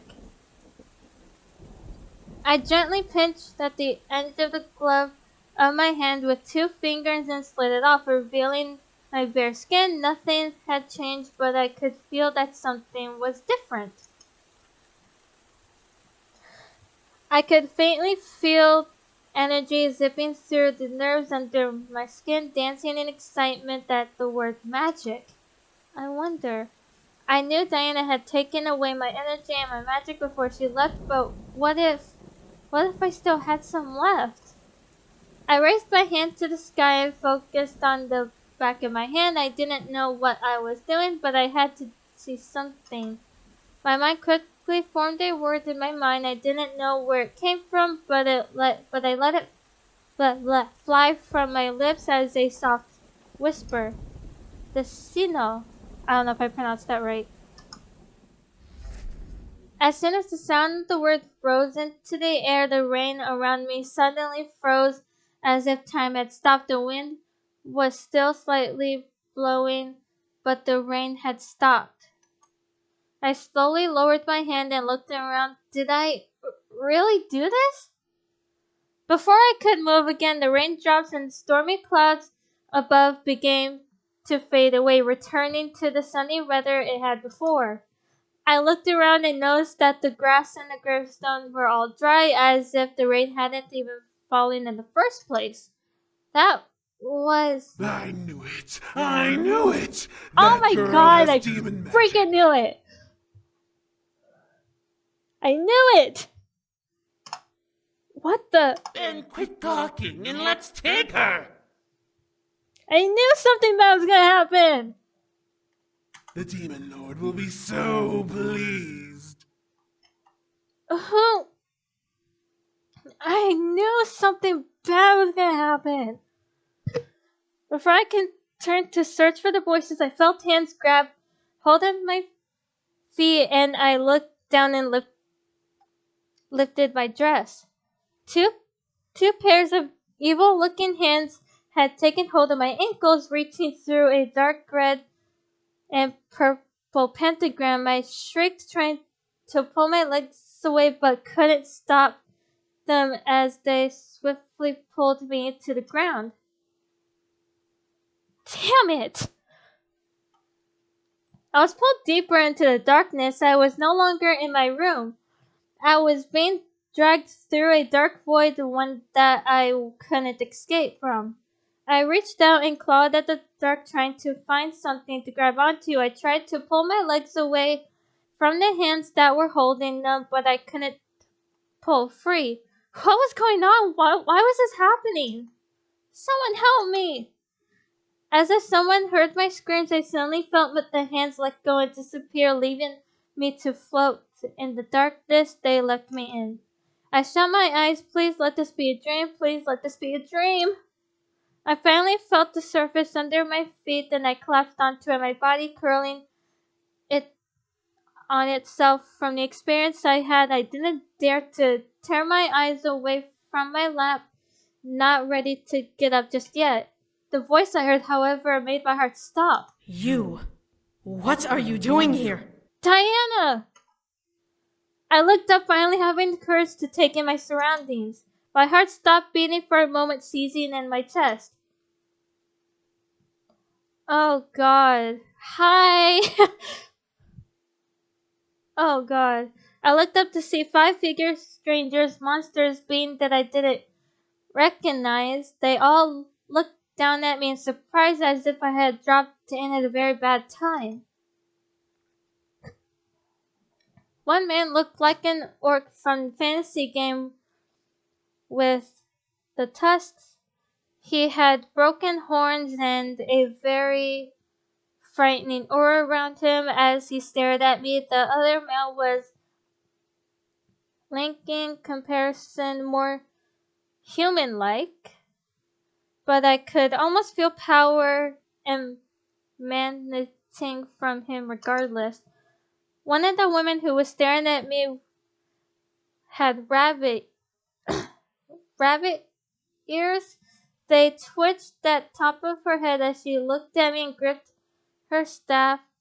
She seemed harmless, yet she had animal ears. Interesting. The one creature that I couldn't discern of sex of seemed more excited to see me than surprised. What freaked me out about them was that they had wings sticking out from their back, and they were floating. The last woman, however, set off alarm bells in my head and looked in surprised face, her hair, her eyes. Diana? As she stared, the woman turned her body towards me in recognition to the name I called her. It was her. What are you doing here? I don't know either. Diana walked towards me and stared down at me. It was odd. She didn't look like a human. Yet, I wasn't afraid of her demon form as it towered over me. I was more in shock as to what was going on. Before Diana could speak further, most likely to repeat herself, a figure quickly stepped up and bowed to her, kneeling beside me. My lady, please forgive me. I felt something moving between our worlds and assumed the Demon Lord was to blame, so I intercepted his summoning of this human. You! So I wasn't the only one who felt the change in the air. Diana stared at the man kneeling beside me as I kept my eyes up at her. As she turned her gaze back to me, I gulped silently. What was she going to do with me? This all felt wrong. I was about to be married. I was about to live my happily ever after with the man I loved. Now I was in a place that I didn't know, with Diana and a bunch of other creatures I didn't recognize. My instinct was to, this wasn't happening. This couldn't have been happening. No way. I felt tears build up in my eyes. I lowered them to look at the floor in front of me. As my gaze fell, my lungs began to seize hard, forcing me to hiccup in sadness. I couldn't help it. I began to cry profusely. I can't pronounce that word. Why was this happening? Why was I here? If this was another nightmare, I wanted to wake up immediately. This wasn't right. I covered my face and cried into my hands, curling over myself as I let sadness run through my entire body. Please let me wake up, please. As I felt warmth suddenly spread through my body, I slowly stopped and felt fresh air rush into my lungs. What was happening? I recognized this warmth. I looked up to see Diana kneeling down with a very concerned look on her face, her visible eye glowing a warm gold color as she stared at me. Was she enthralling me? I didn't feel aroused. I felt usually whenever I was enthralled, but I felt calm and almost mellow. Calm down. Diana's voice seemed almost soothing, like a lullaby. However, I wasn't sleepy. I just felt quiet. The worry I had in my mind was gone. The sadness gone. Diana must have done something to make sure I wouldn't cry. I didn't know whether to thank her or be afraid. Now, can you tell me what happened? Take your time and try to remember everything. Succubus, we have no time for... Shh! Let her do her thing! The human obviously knows her. Okay, yeah. She obviously needs help. Poor thing. Oh my god. Yeah, that slight feeling of knowing that something bad was gonna happen, I just knew it. With how many games I played, oh god. Why did she call her Diana, though? That must have been the human name she used while she was in the human world. Smart. All of you, please! Yeah, all of you, shut up! Silence engulfed the room as Diana looked at the four beings behind her. She then turned back to me and held out her hand, ushering me to take it. Can you stand? I nodded and took her hand, standing up at last. I looked around at the other beings in the room. They all kept their gaze to be unsure what I would do or say. Diana, however, led the conversation. First, can you tell me what happened? I took a breath, recounting everything that had happened. I was about to go to the church and to be married, and then I was attacked by this darkness. A couple of hands grabbed my legs and pulled me into it, and then I fell here. A shadow summoning. Diana turned to one of the beings, the lanky man, and glared. One of yours couldn't have. On my honor, it wasn't any of mine. We have nothing to gain from kidnapping a human, nor do we know who this woman is anyhow. I don't even know who the hell you are. My lady, if I may, I clearly remember hearing imp demons in the void along with her. It must have been the Demon Lord's henchmen. Oh, God. Those damnable creatures. That explains it. Diana crossed her arms and looked to me again. Well, dear, it seems that you were to be either a new harem girl for the Demon Lord to ravish, or bait for the boys to return to their father's side. Either way, I doubt you would have lived long had the Demon Lord gotten his hands on you. A violent shiver ran up my spine. Was it true? I would have died? Wait a minute. This girl knows about the Demon Lord's heirs? Yes. Hilariously enough, she was set to marry one of them, as you can see from her garb. Yeah. Oh, God. As Diana mentioned towards my dress, I realized how vulnerable I was and felt extremely self-conscious. I wrapped my arms around myself as Diana let out a sigh. Well, since you do not belong here, the obvious thing to do is to send you home. I couldn't help but stare wide-eyed at Diana. She was really going to send me home. Really? I couldn't believe my ears. You will really send me back? Of course. It should be easy to do once everything is in order. It'll be like you never left the human world. Wait, like I never left the human world? What do you mean by left the human world? Diana stared before chuckling softly and gesturing to the room and beings within it. Dear, do you not realize where you are? You are in the demon world. My mind went blank. It couldn't be. I couldn't be in the demon world. No way in hell. I found myself back up against the wall behind me, suddenly afraid I was in another world. How? That was impossible. Diana stepped towards me, both of her hands softly trying to show so she meant no harm as she positioned them in front of her body. Do not panic. We will send you back now, so there's nothing to worry about. How will you power the spell? Bringing someone here is no easy task, but sending someone back consumes much more energy. Really? I'll use what energy I have now and rest. We can organize the siege another time when I fully recover. It's not like the Demon Lord can escape the corner we've trapped him in, so we do have some time to spare. You'd waste time and energy on this human. We must strike now while the Demon Lord is weakened. What the hell? But the human doesn't belong here. She needs to go home. Right. Shall I prepare the return spell? Do. I grant you permission to use my energy to power the spell.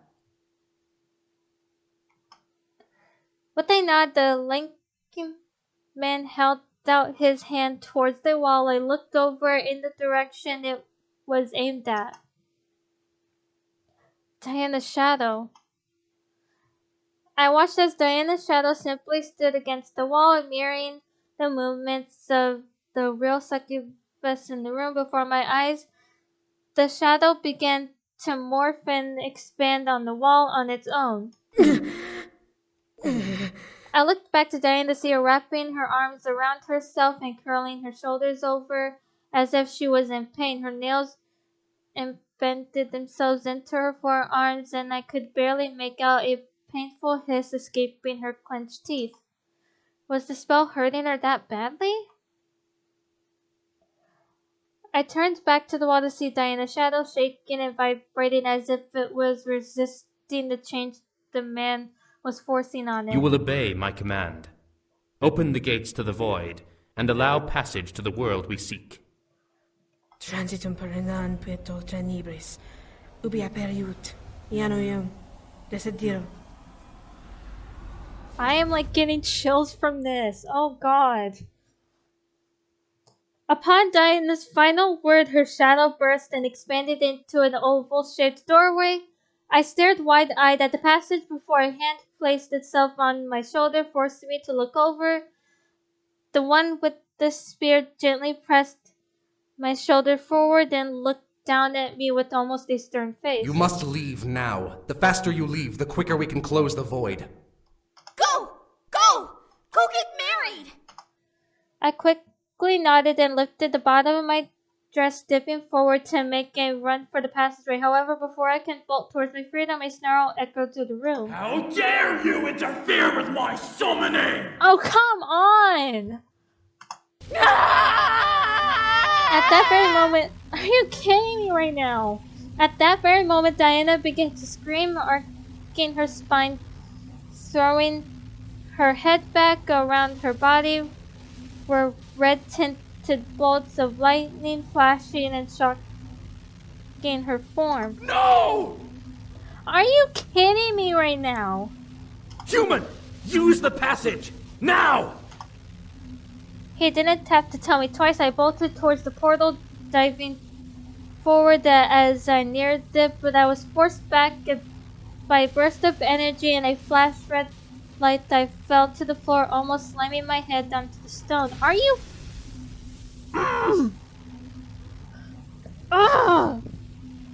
The human will never, ever leave this world alive! Oh, you... You spineless worm! Ray! Close the portal! The Demon Lord might get through! But the human... Close it! Oh. God, I hate the Demon Lord.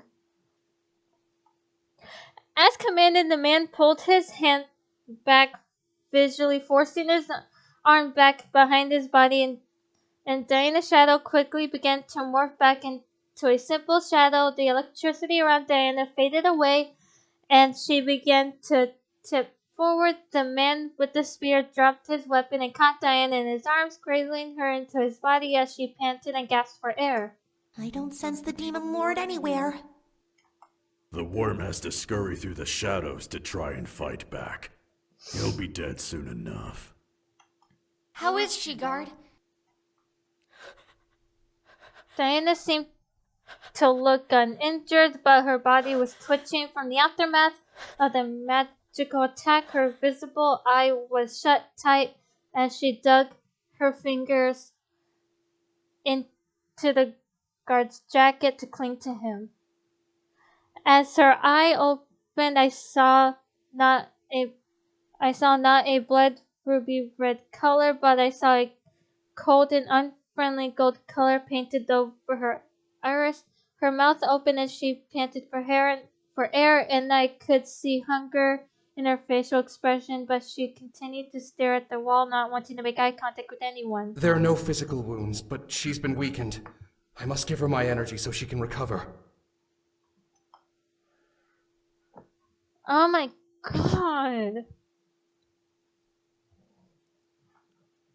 The man swiftly moved and hooked an arm underneath Diana's knees, lifting her up bridal style as she clung to his jacket, shivering. The spear that had fallen to the floor faded into black and purple mist as he quickly left the room with her in his arms.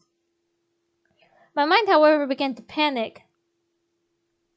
I couldn't go home. Was I being forced to stay? Damn the Demon Lord! This wasn't right. I know. I hate him. There's an imp in the castle. That is the only way the Demon Lord could have been able to interfere. You! Guards by the door! Hunt it down!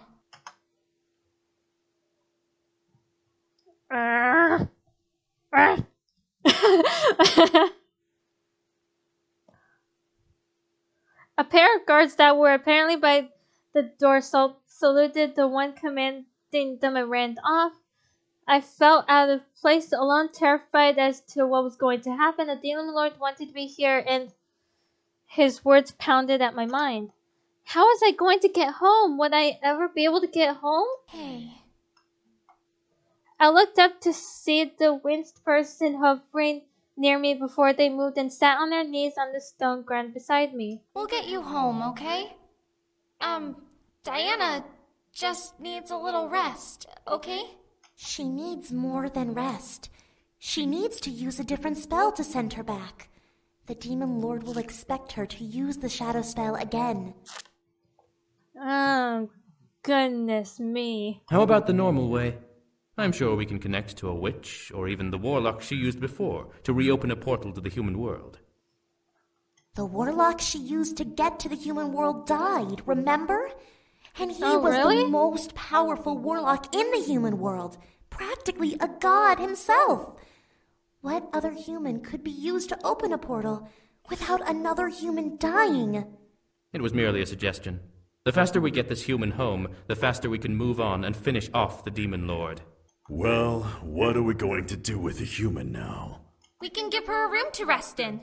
Humans need sleep after all. Maybe by the time she wakes up, we'll think of a solution. Hopefully. Come. The woman with rabbit ears looked down at me and lowered her hand to me, inviting me to take it. She had a kind but concerned expression on her face, so I trusted her. I slowly took her hand and began to stand up as the fairy figure brushed off the small patches of dust that accumulated the dress. I couldn't do anything. I was forced to listen to the beings around me because there was nothing else I could do. Without them, I couldn't get home. My heart ached, but I had to accept the predicament. Here, I'll bring you to the open ambassador's room. You are free to rest there for now. What about Diana?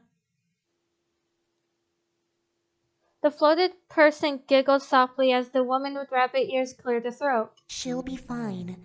She's being taken care of right now. Why not just say she's getting fucked?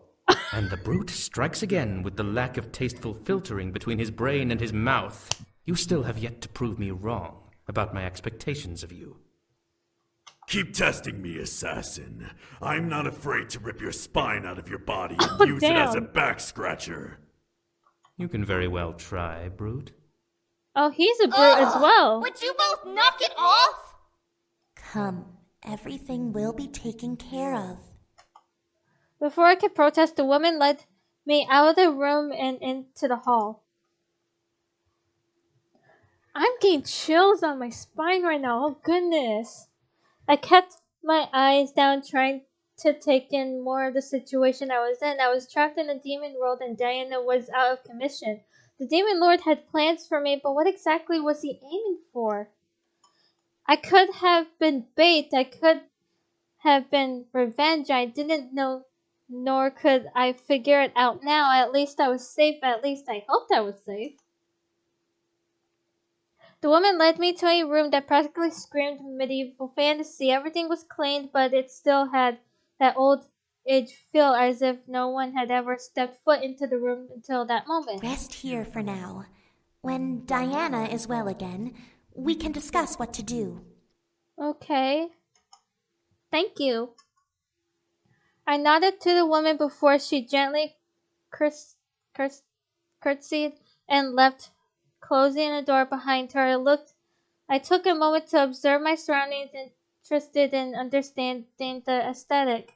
This was fantasy turned into reality. It was like I had gone back in time. Why though? Why was the demon world really that behind in times?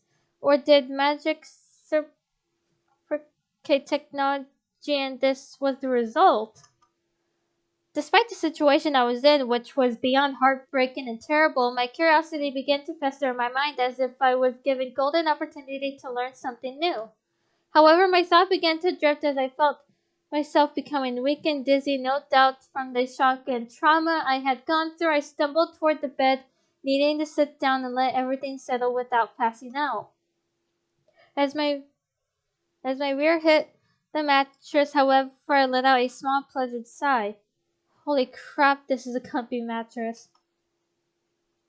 Oh man. I felt myself fall back and my entire body simply melted into the softness beneath my body. It was like I was sleeping on a cloud. Was that possible? Demon magic may have had something to do with it, but I was certain that I was drifting into almost a blissful sleep just by lying on the blankets and mattress.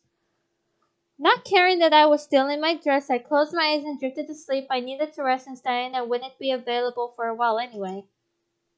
Darkness surrounded my mind, my dreams remaining silent and hushed into the cool and calm black. No nightmares appeared and no sounds were made. I was simply resting, and that was all my body needed. I let my thoughts wander into the subconscious, thinking about what was going to happen now. What will the boys do when they realize I'm gone? What will he do? I imagined him finding a way through to the demon world and pulling me back to where I belonged, wrapping me in his arms, swearing never to let me go. I would be relieved and we would be married just as we planned. How unrealistic was that? I had to be realistic right now. I was stuck and now the only one who seemed to be able to send me back was Diana and her companions, whoever they were. I had to trust them whether I liked it or not. Eventually, I did rise from my sleep, somehow fully refreshed and calm. How could that have been? Did you have a good rest? I turned my head to see Diana at the door. Hey! Arms crossed and leaning against the door's archway, she had a look of concern and pure curiosity on her face as she awaited my answer. Are you okay? Diana stared at me, slightly shocked. Did she not expect me to ask? Well, yes, I'm fine now that I've had proper rest. That's good. Diana shook her head and stepped into the room, closing the door behind her. So we need to find another way to get you back to the human world. It won't be easy, but yeah, no I kidding. believe it can be done by tonight, at the latest. Tonight? Really? Diana nodded and crossed her arms again, leaning on one hip. It will take time to get our shadow agents to gather the necessary supplies, but they are not hard to obtain, being that we're in a position of power. You must be lucky. What do you mean? Diana sighed before casting a short spell. Under her breath, in front of me appeared a floating map, almost like a hologram. It showed an entire world with mountains, plains, and forest, and it was all surrounded by sea and water. Diana pointed at a marker that had a purple banner in it. At its tips, it was marked in the center of some mountain and forest area. It was Also the very center of the map. That is where we are currently. The center of the Abyssal Plains. Interesting. Diana then ran her finger in a circle around the marker, showing the perimeter around it. Everything we need for the spell is within this area. It will just take time to gather the materials and prepare it. Okay. I nodded, understanding the situation. I was going to hopefully be able to go home tonight, which was better than not going home at all. Right? So what should I do until then? My suggestion? Stay in this room. I can mark this room as off limits so that no demon may enter that would confuse you for an intruder and kill you. I gulped. I did not want to die. Oh, son of a... As Diana made the magical map disappear, she shrugged. However, I cannot stop you from whatever you wish to do. Just don't leave the castle. I nodded as she turned to leave. As she stepped out, Diana looked back to me with a reassuring look. We'll get you back to the human world. I promise you that. Hopefully. Oh, damn. Finally, she left me alone in the room. I let out a small sigh and looked up at the ceiling. I had to wait until tonight to actually do anything. What was I going to do? Part of me agreed to Diana's suggestion, wanted to stay in the room and be safe in case the guards didn't know who I was and would kill me on sight. My curiosity, however, wouldn't leave me alone and wanted me to explore the castle. I was handed an opportunity blah blah blah. An opportunity to explore a castle, the demon world, and part of me did not want it to go to waste. I was torn on what to do. Oh God.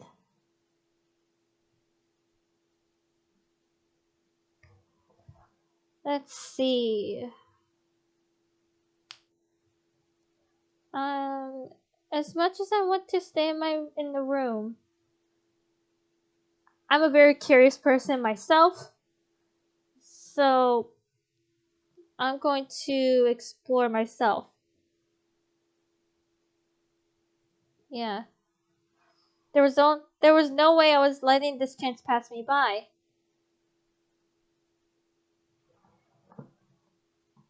I stood and walked towards the door, opening a crack and looking around. There was no one in the hall, but there were two directions to go to.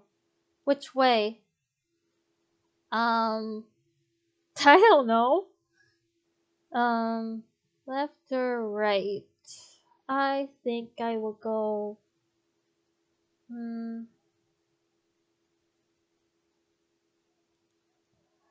I went with right. I closed the door behind me as I exited my room and began to make my way down the right corridor. Everything was definitely medieval style, and I felt a bit small in the hall.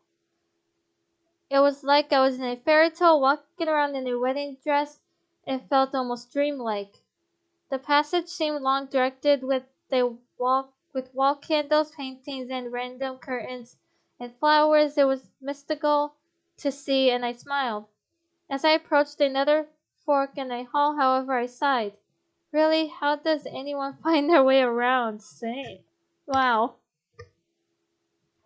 I looked back, knowing I hadn't walked far from my room. I could turn back. Yet,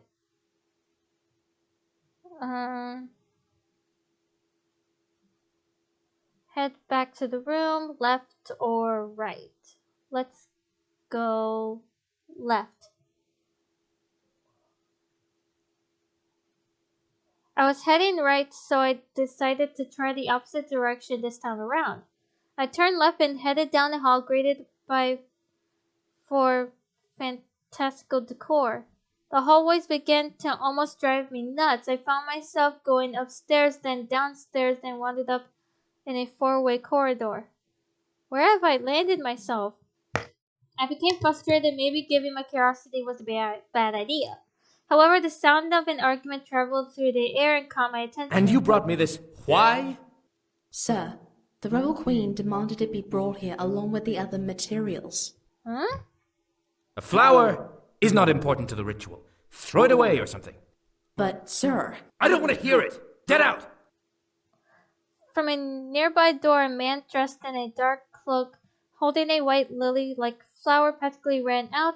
He left the door, but let out a sigh before turning to walk away, not noticing me. What the? I walked over and peeked in, seeing that the room was a library. It was huge, and in the middle of it, by a table covered in books, was the lanky man who cast the shadow spell before. I know you are there, human. Huh? How did he know? What? Was he able to smell me or something? The man turned to look at me from his shoulder. Please don't just stand there. If you wish to come in, then come in. I'm not fond of people peeking into doorways. Immediately I stepped into the room, not wanting to be rude. The man turned towards me and crossed his arms, talking to my full form. Well, what may I help you with? I was just wandering around and I didn't mean to intrude on anything. You needn't. You'll be returned to the human world soon enough. I bit my lip. He was right. I really didn't need to wander around if I was never going to return. Still, my curiosity was pulling me to explore the castle, and there I was in a library. Well, I simply wanted to see more of the place I happened to land in. I see. And have you found anything of interest in your little exploration? I found this library, didn't I? That you have. The man turned back to the table, and as I took a moment to look around. There were so many books, it was almost dizzying to peer at them all, how much information stored there.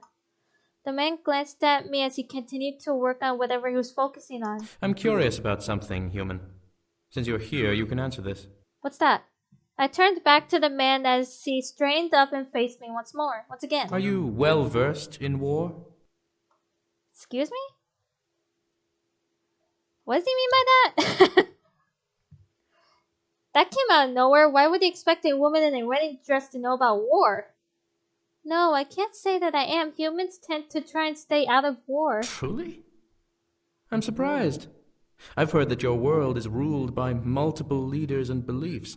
How are you not constantly at war? From the tone of his voice, it almost sounded like he was mocking me. Did he think little of humans? I glared. We try and maintain peace because we all know we're different. We don't always agree on things, but we all mostly agree that war is bad, so we avoid it. The man took one more look up and down my form, most likely searching for some physical sign that I was lying or exaggerating. When he seemed to notice that I wasn't, he rubbed his chin gently as he leaned back against the table behind him. Humans are such interesting creatures. You have your own societies yeah? and countries, ruled by presidents and governments. You are ununited, and yet you thrive. I wonder if the demon world can benefit from such a seemingly ignorant agreement. Agreement? Was he being serious right now? Was he being stuck up? I crossed my arms and glaring harder at him. Why does it matter to you what the human world does? You're a demon. Things we do there don't affect anything here. Ah, but that is where you are mistaken. How so?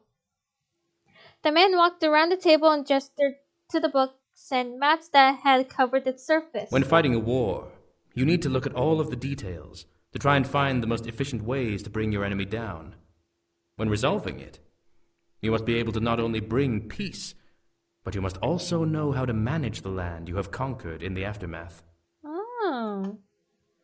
I looked at the map to see multiple routes and ideas plastered over the parchment. Was he seriously doing this much research for this war? However, the man simply crossed his arms. Unfortunately, I suppose that research on the human world would be for naught. We are two different worlds, after all. Yours is built on steel and electricity, while our world is flooded with magic and stone. Yeah. I couldn't believe what I was hearing. Why was he even talking to me at this rate? Then the man smirked at the agitated look on my face and chuckled. What's so funny? I guess it's also true that humans are easily angered. Your expression gives you away so easily. Oh, good grief. I would say what your name is, but I don't know what your name is, sir. I growled before turning on my heel and leaving the library, rude ass.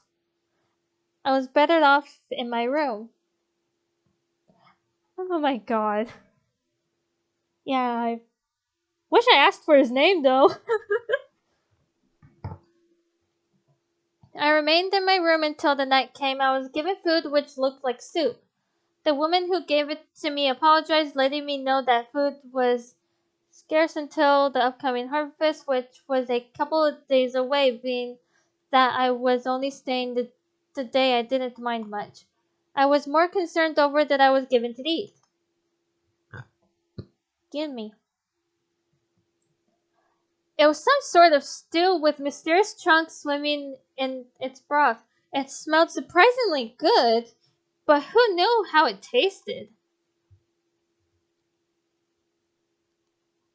I gulped. I had to try it. I had to eat it. I hadn't eaten in 2 days even before I came to the demon world. I was pretty certain Diana wouldn't poison me now, and I was fairly sure that she wouldn't serve me anything disgusting. I lifted the spoon that was sitting on the broth, letting it capture some of the stew as it rose. I mean, it wasn't terribly scary to look at. I gulped and slowly brought the spoon to my lips, feeling the heat emanate from the stew. A knock rapped on my door, breaking me out of my train of thought. Huh? Come in. Hey, girl. The door opened to reveal Diana with a plate holding things I recognized, bread and cheese. I let out a heavy sigh of relief before Diana laughed. I suggest not trying that.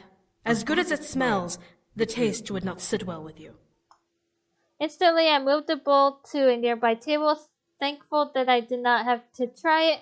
Diana handed me the plate and nodded, reassuring me that what was on it was indeed what it seemed. It's not much, but it's human food. Eat up. Thanks. I love Diana.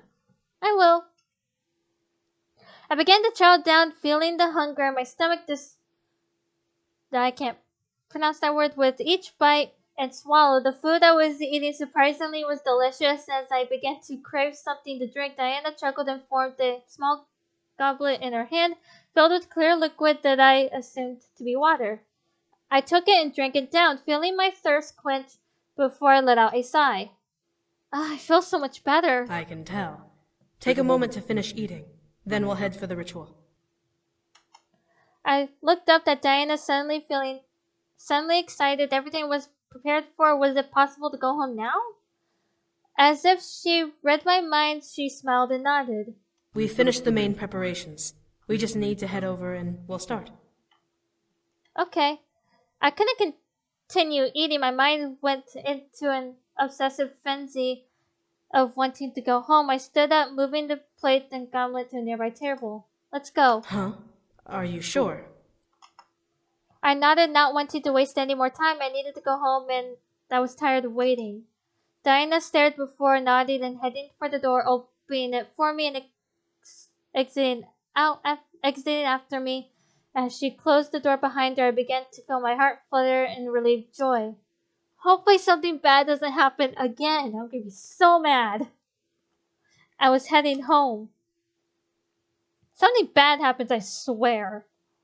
Diana led me down the corridors to the war room where I had originally arrived to reveal the table covered in plates and artifacts of different kinds. None of it made sense to me, but I had to only assume it was what was needed for the spell to work. Diana walked to the table and took note of what she saw, nodding. This should work.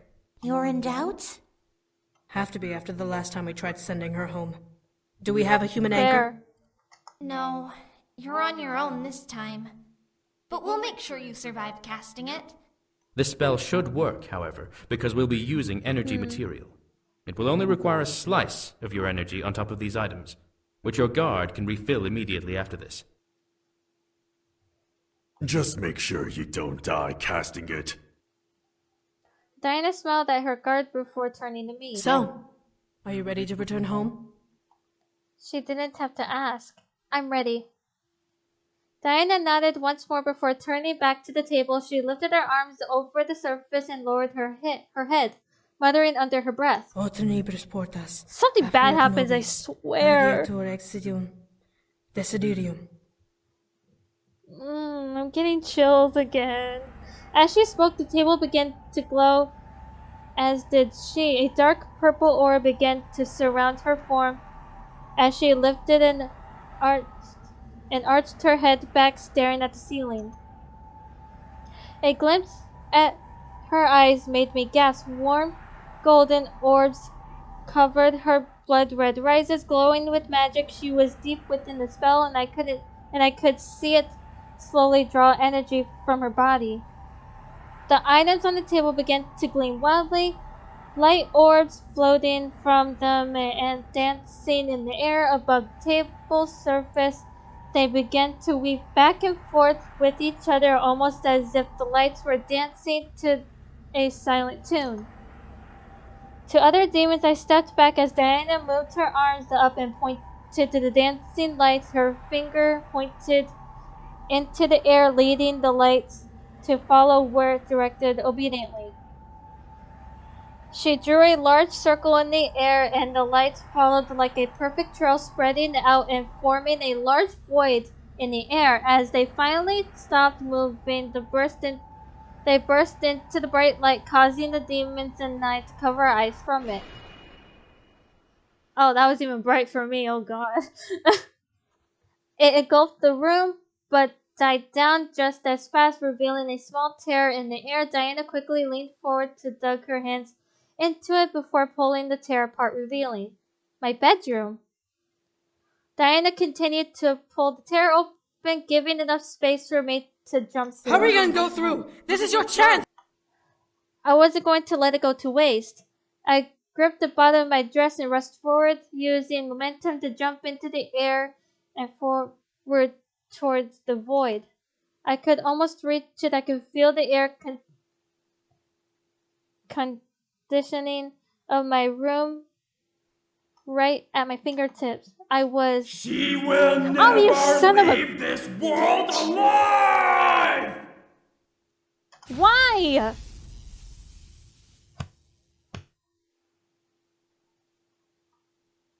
I'm getting mad. The demon lord's voice rang through the air just as I saw my fingertips pass through the tear, was stopped the rest of my body with a red light forcing me and Diana back from the opening. Ugh! I'm getting mad. I felt my body fly backwards and slam into the wall before I landed on the stone ground. I heard Diana as well land beside me with a painful thud. I looked up and felt my heart break as the tear became wrapped in red.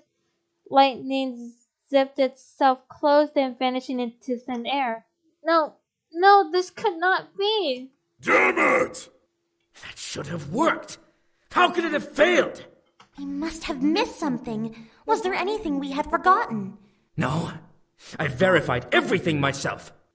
Then why was the Demon Lord able to overpower a gate spell? I highly doubt you know either, brute. Stop fighting! We need to make a plan and all of you are just being stupid! Stupid! Are you alright, Azair? Azair? I'm fine. I was too lost in my mind to fully understand what was going on around me. I was so close. I felt the other side. I had almost made it home. Why couldn't I go home? Diana's grunt of pain next to me made me shoot my head towards her, and I watched her slowly push herself off the ground and glare at the table. The Demon Lord must have done something more than simply bring her here. What could he have done? The Demon Lord is incapable of doing anything of the sort. His lackey imps must have done something to her. A spell? A curse. I looked to the rabbit woman, seeing her stare wide-eyed at me. The other demons stared at me as well, and suddenly I felt like I was on display.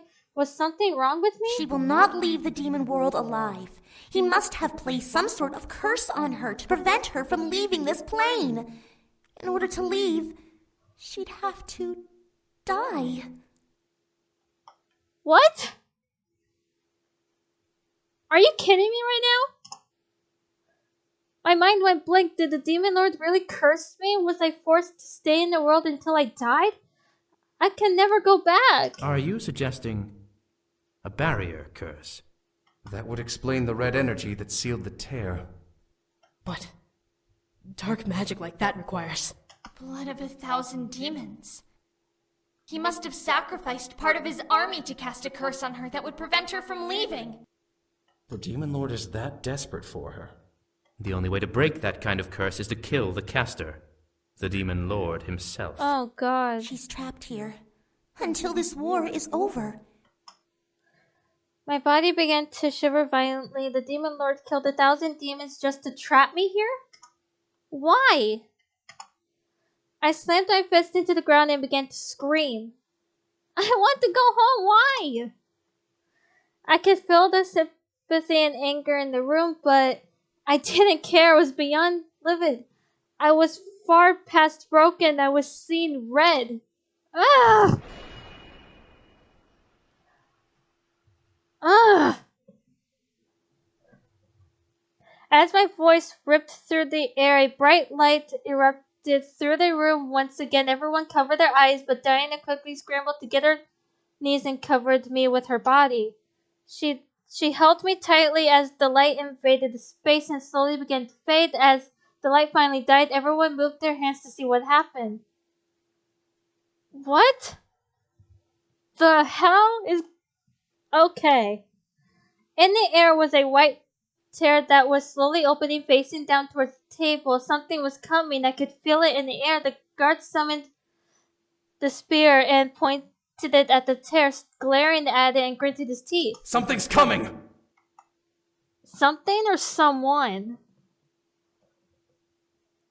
In reply, Diana summoned what looked like a saber and placed it in front of Ready her. yourselves! It could be the Demon Lord! The other demons in the room I can't pronounce that word, themselves and stared at the tear, either holding a weapon or preparing a spell. I felt the air change, becoming heavier as the tear began to grow. The energy around it began to pulsate, making everyone in the room that much more tense. I stared at the tear as well, frightened as to what was coming. Was it the Demon Lord, his minions? My mind began to cycle through fearful ideas of what was about to appear. Is it the boys? My heart almost stopped. Falling from the chair, landed on the table of the five Incubi Brothers. Oh my gosh! They were pulled on top of one another, having come through one at a time. However, as the last brother landed, the boys fell on one side, toppling off of the table and landing on the floor. The rebels around me stared at the fallen pile of Incubi, confused and surprised. As the tear in the air closed, the orc man was the first to lower his sword. What the hell? Who are they? Careful, they could be the Demon Lord's men. I don't think it is. No! The rebels looked at me as I stood up, Diana following and still protecting me, and I stared at the boys on the ground. They all looked dazed and a bit shell-shocked from having fallen twice in rapid succession. I almost couldn't believe it. They were all here right in front of me. My mind couldn't help but remember how I had first met them. They had all been on the floor of my mansion, unconscious and wounded. Now they were in front of me in the demon world. I know them. Oh my gosh! Hey! I stared at the one I was meant to marry, seeing him slowly shake his head and rise from the ground. They came to rescue me? He came to rescue me? My heart became overjoyed and full of warmth and happiness. I was going to go home. Maybe. Unless, I don't know, they're stuck here too? The question was how? As the sight of the boys kept the demon's attention, a second tear opened above them, causing everyone to look up.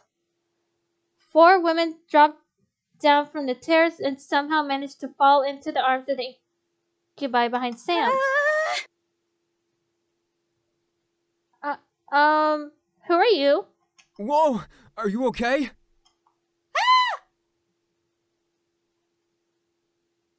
I gotcha! It's okay! Eric! Love, I've got you! Oh, interesting. James!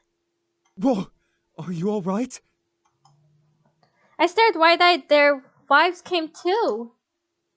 I watched as the boys and the girls finally planted themselves on the ground before looking around. As Sam spotted me, however, his eyes widened in both surprise and anger. His gaze pinned himself to Diana. Diana had nothing to do with this, Sam, so don't get pissy at her, please. Who still stopped protectively in front of me, and his eyes instantly became painted over in almost a harsh gold color. You're fucking dead! No! Within a blink, Sam and Diana vanished and reappeared against the wall behind me. As I turned to see what was happening, I gasped at the sight. Sam was pinning Diana to a stone wall, crushing her neck and holding her high enough so that her feet was dangling above the floor. I warned you, bitch! I will tear you to shreds! Sam, stop! Sam! Before I could move, however, the guard jabbed and blunt the end of his spear into one of Sam's knees, causing Sam to release Diana and buckle to his knees. Are you mangy dog! Are you kidding me right now? The guard quickly twirled the spear around and thrust it forward to skewer Sam, but missed as Sam fell back and laid himself across the ground, glaring up at his attacker. Filled with almost a terrifying rage, the guard stepped forward and went for another stab at Sam. Fortunately, Sam pushed the weapon away from him and directed it to the side, causing the blade to clank against the ground. The guard quickly pulled back and thrust the spear forward again, but hit the floor as Sam turned his body to the side. However, the guard wouldn't let Sam get up as he quickly continued to pull back and thrust his spear forward at Sam over and over, practically trapping him against the ground. I wanted to step in, was too afraid of the blinding speed at which the guard was jamming his spear at Sam. I didn't want to provoke him to stab me in the blind adrenaline rush. I looked to Diana, seeing her coughing and holding her neck while gasping for air. Her hand was glowing a soft purple tint.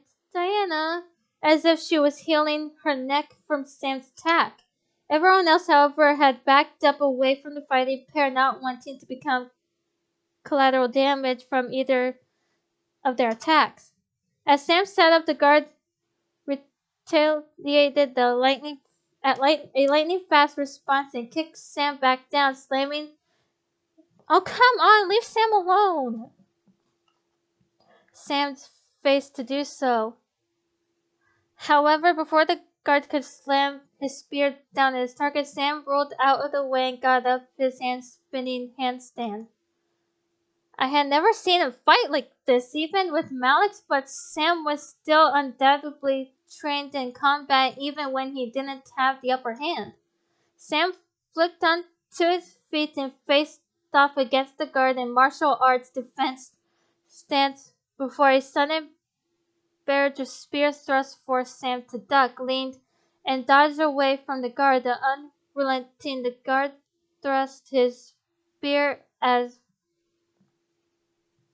fast as a machine gun shot towards Sam, no longer looking to aim precisely, but hoping to land at least once. At one particular hard thrust, the guard leaned his body into the attack, but only managed to miss Sam by mere centimeters as Sam tilted to the side and let the spear cross over his chest without making contact. I looked at Diana, hoping that she could call off her guard, but she continued to stare at the floor, recuperating from Sam's attack. Screw it. I had to stop this from becoming worse. I stepped forward, not entirely getting between the two fighters, and shouted to get both of their attention. Stop it! Sam looked at me, suddenly obeying my voice as I rang out through the room. The guard, however, leaned back for a second attack, uncaring of my command. Enough! Oh. Before the guard could follow through with his attack, a large snap echoed through the air, forcing everyone in the room, including me and Sam, to look over and see Diana glaring at her guard. Enough! Diana slowly straightened and... Thank you, Diana.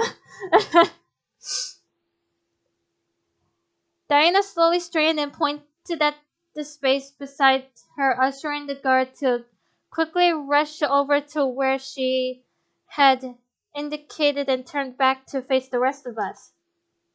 Sam looked to me with eyes full of bloodlust, begging me to silently to continue the fight. I glared back, trying to break through his rage to get him to calm down. He relented and grunted his teeth before nodding and looking over to Diana and her guard. I'll forgive you for now, brute. Forgive me? What makes you think that the one who needs forgiving is me? I didn't do anything! Then why is she here then? Sam! Thanks, James. Sam and I turned to look at James, who was incredibly furious. By the look of it, the others were as well. Look at her! Does she look like she's been hung during chains? Oh, good God, I can't. Sam looked to me as I met his gaze in almost perfect sync. I was indeed fine. Diana didn't hurt me. In fact, it had been the opposite. She wanted to protect me and send me home. The look in Sam's eyes, however, melted into one of the longing and relief when he finally absorbed my appearance. It was like watching a beast instantly calm at the sight of its master. Without giving me a moment to breathe, he rushed over and wrapped me in his arms, burying his face into my shoulder. Oh, Sam. I'm so happy you're safe. My heart melted as I heard him whisper in my ear. I gripped him tightly, returning the close embrace, and thankful that I could feel the one I loved once again in my arms. Sam tightened his grip on me, nuzzling into my shoulder.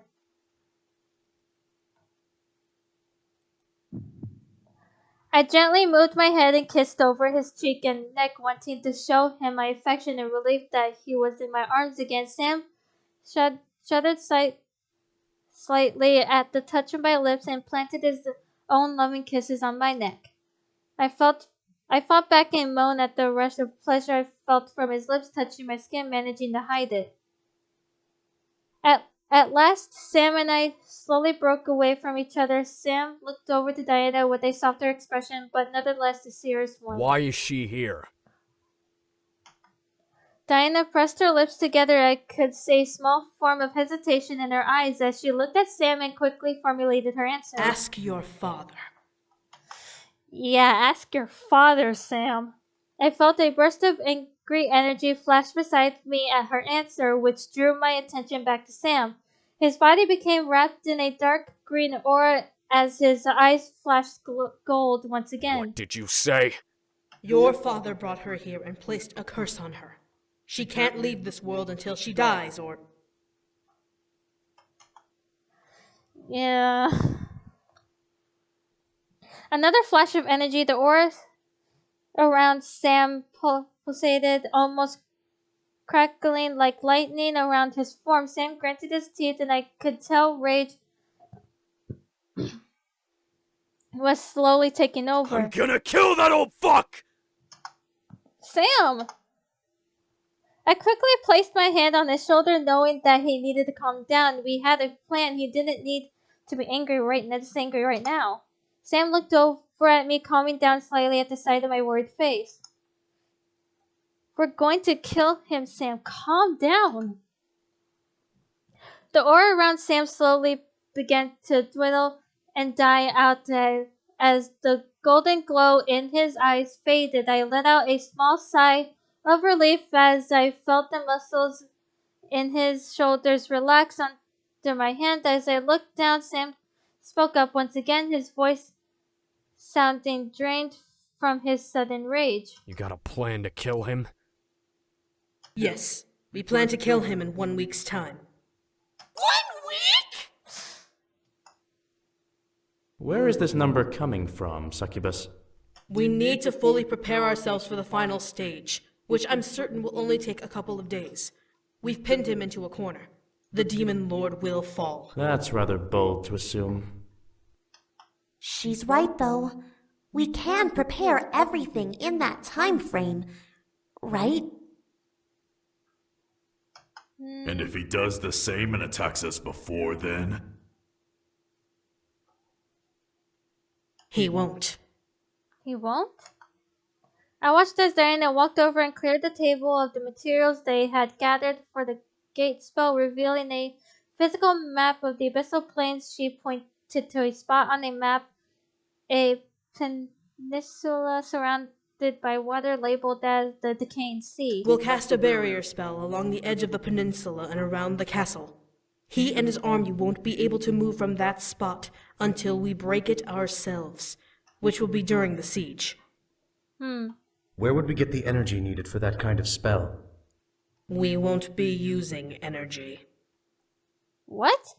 The other rebel demons in the room suddenly tensed up, staring at Diana in surprise. What was she going to do? My lady, you're not suggesting...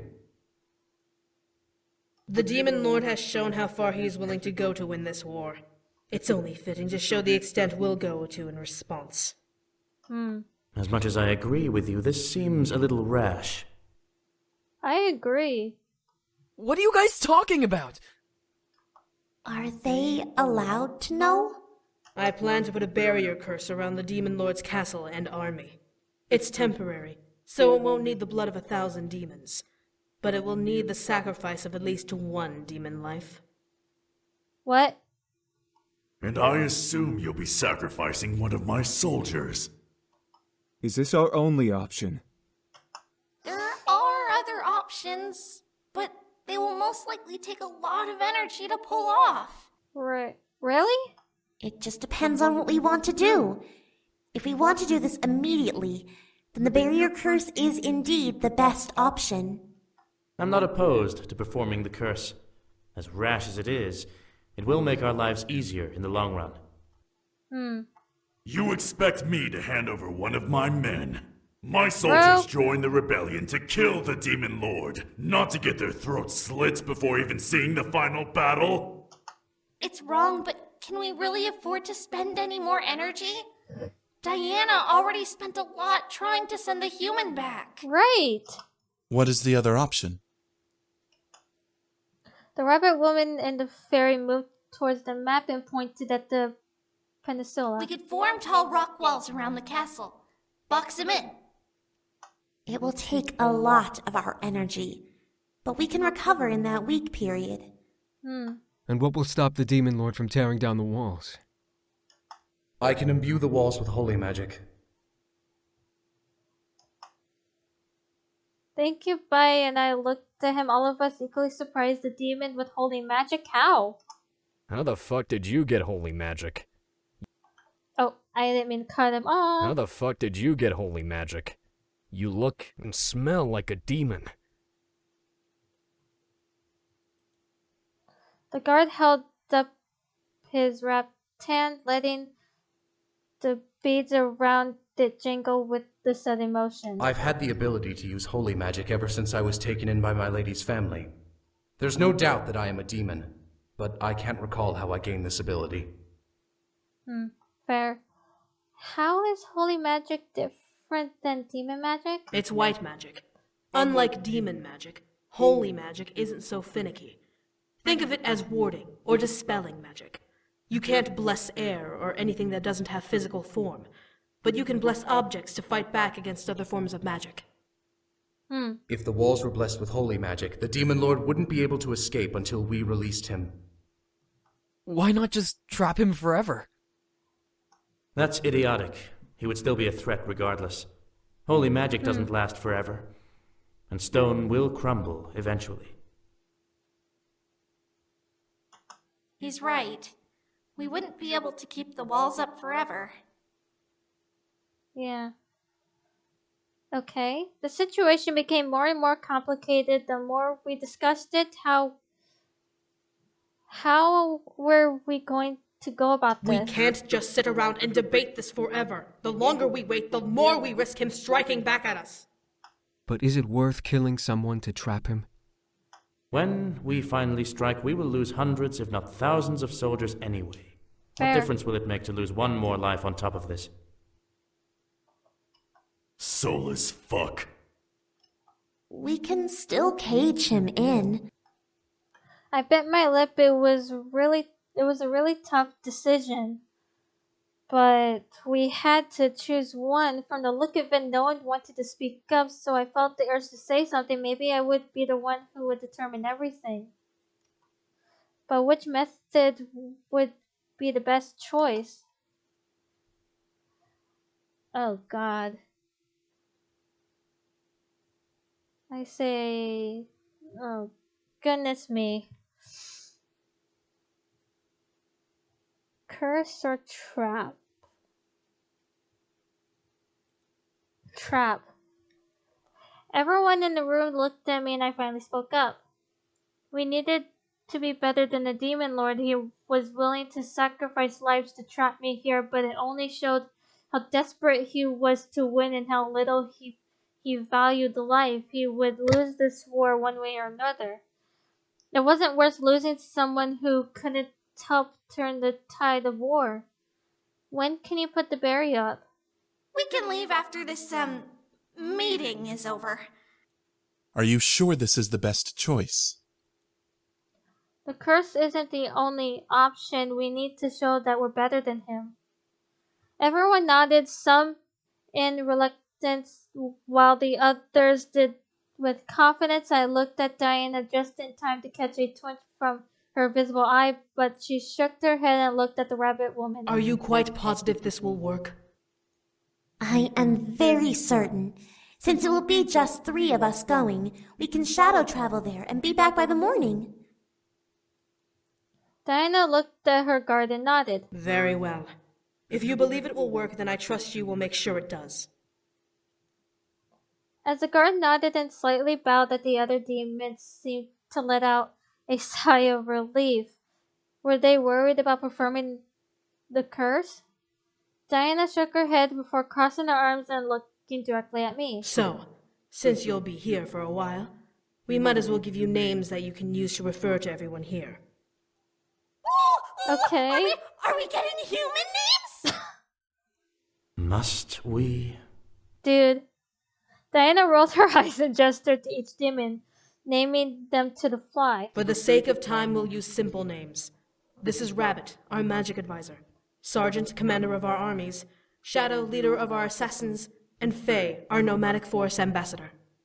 Okay. Sergeant, I'm a commander, succubus. Shouldn't my name be Commander? Taking this off for a bit.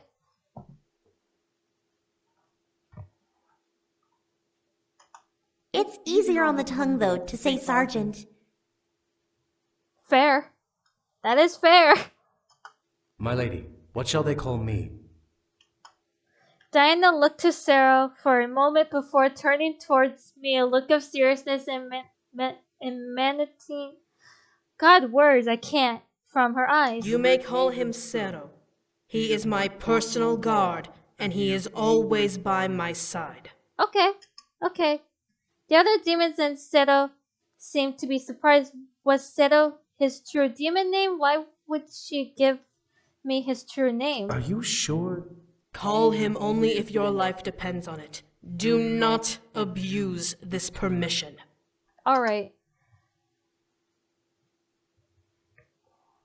Her eyes seemed to burn as she gazed into mine, full of hard intent and warning, and I mentally noticed her seriousness as she ran a hand through her hair. Well, now that we have a plan and introductions are out of the way, I believe we can end this meeting. We have a lot to accomplish in 1 week. Okay. What about us? You don't expect us to sit around. Actually, I do. You all don't belong on the battlefield. Now listen. I will not take untrained and unarmed beings into a war zone. Okay. Hold on. I interjected, stepping forward and crossing my arms at Diana. She seriously wasn't going to make us stay back while she fought the Demon Lord, was she?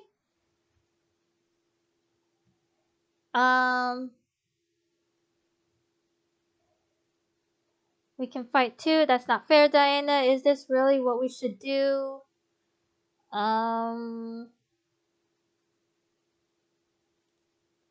Diana squinted at me, pressing her lips together into a fine line. However, I meant what I said. We could fight too. You expect me to trust that you can fight in a war? Let me and my brothers train then. We're demons, for fuck's sake. We know how to fight. The boys stared at Diana as she turned her head towards Sam. He was right, though. They knew how to train, so they knew how to fight. If they fought with the rebellion, there would be a better chance of winning this war. You all realize this is a war, correct? You can die here. We understand completely. Oh boy. We understand too. Diana could only stare at our group as we challenged her I wrapped my hand around my fiance's arm, frightened at the idea of participating in a war, but knowing that we needed all the strength we can muster to finish off the Demon Lord. This was the only way that I could go home. Defeated, Diana sighed and rubbed her temples. Very well. I can't exactly keep you here like prisoners, so it will be up to you if you choose to train for battle. However, I highly suggest just staying here and allowing us to handle it. I nodded as did the others. This was really happening. We were going to kill the Demon Lord, and we had 1 week to either prepare for war or wait it out. Diana turned towards me and looked down at my outfit. I had nearly forgotten that I was still in my wedding dress until Diana pointed at my chest. Lumen infere, bellum tabescere, sere. I didn't mean to cut her off, but okay. I stared at her, unsure why she was speaking in Latin, until I felt the fabric around my body shift and change. I quickly looked down to see my wedding dress morph into an outfit and looked perfect for the demon world. The white top shifted into a long-sleeved oversized tunic with a leather corset and vest, while the bottom part of the gown split and wrapped around my legs formed into dark leggings. My shoes stretched into long knee-high boots. Ooh, interesting outfit. I blushed, getting used to the feel of the outfit. The corset wasn't tight, but it was still something new along with the rest of the garb. Sam looked at me up and down before glancing away, blushing a bit. Oh, Sam, you're so adorable. You look good. Aw, thanks. Faye, Rabbit, you both should finish your preparations and head over to the Demon Lord's castle for the spell. Alright. How are you going to get there? I'll get us there, no problem. Just make sure we don't get stuck there or lost. Right. No promises. Zero, make sure the job is done. I shall, my lady. Settle, Faye, and Rabbit began to make their way out of the room as Diana turned to me and my group. But as they left, Diana let out a small sigh. I will take you to some rooms you may rest in. Thank you, Diana. Diana merely nodded and led our group out of the room towards our new temporary rooms. The walk to our room became a silent journey. Sam and I held hands, but for some reason there were no words to say between us. This entire situation sat in my mind and festered, I can't say that word, my thoughts, and causing me to remain speechless.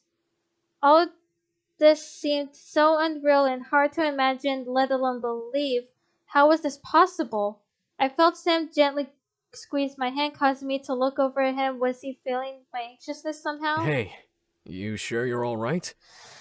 I stared at Sam a bit longer before replying. Yes and no.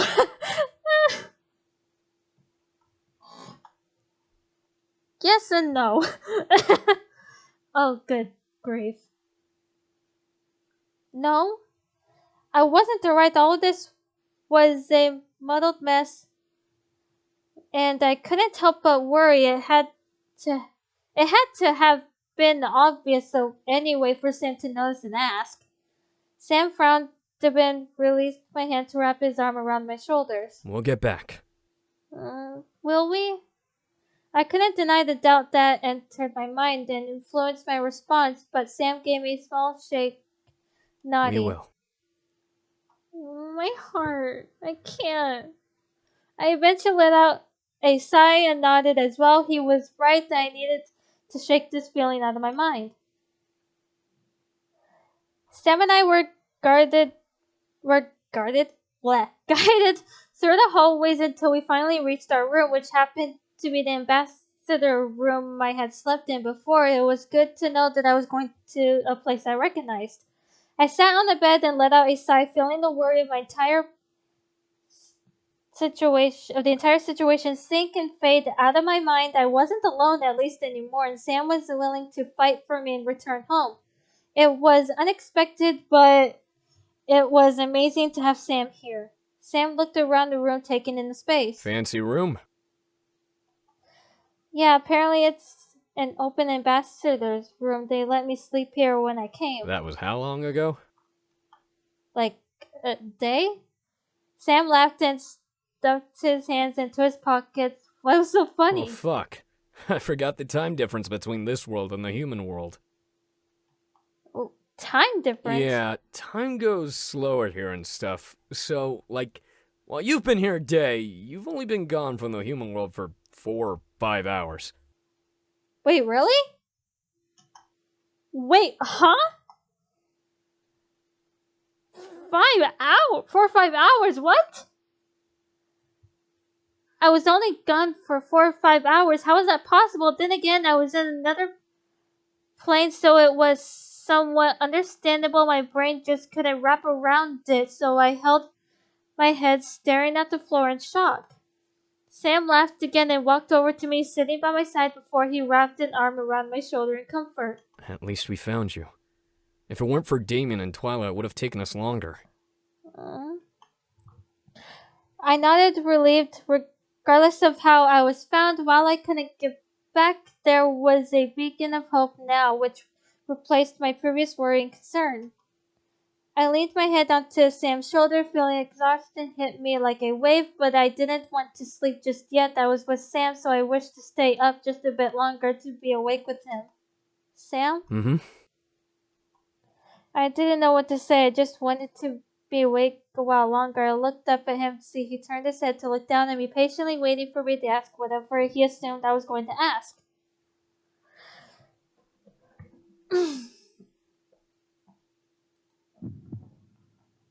If I wanted to stay awake longer, then Sam needed to help me do that. Sam looked down at me and turned our bodies gently to face one another. What do you want me to do?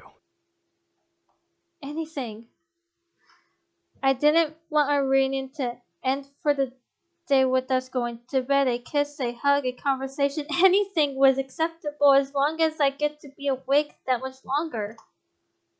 Sam gently lifted my chin and lowered his head to kiss me, allowing me the choice to take his lips with mine by stopping a mere centimeter away. I took it and melted into the kiss, wrapping my arms around him.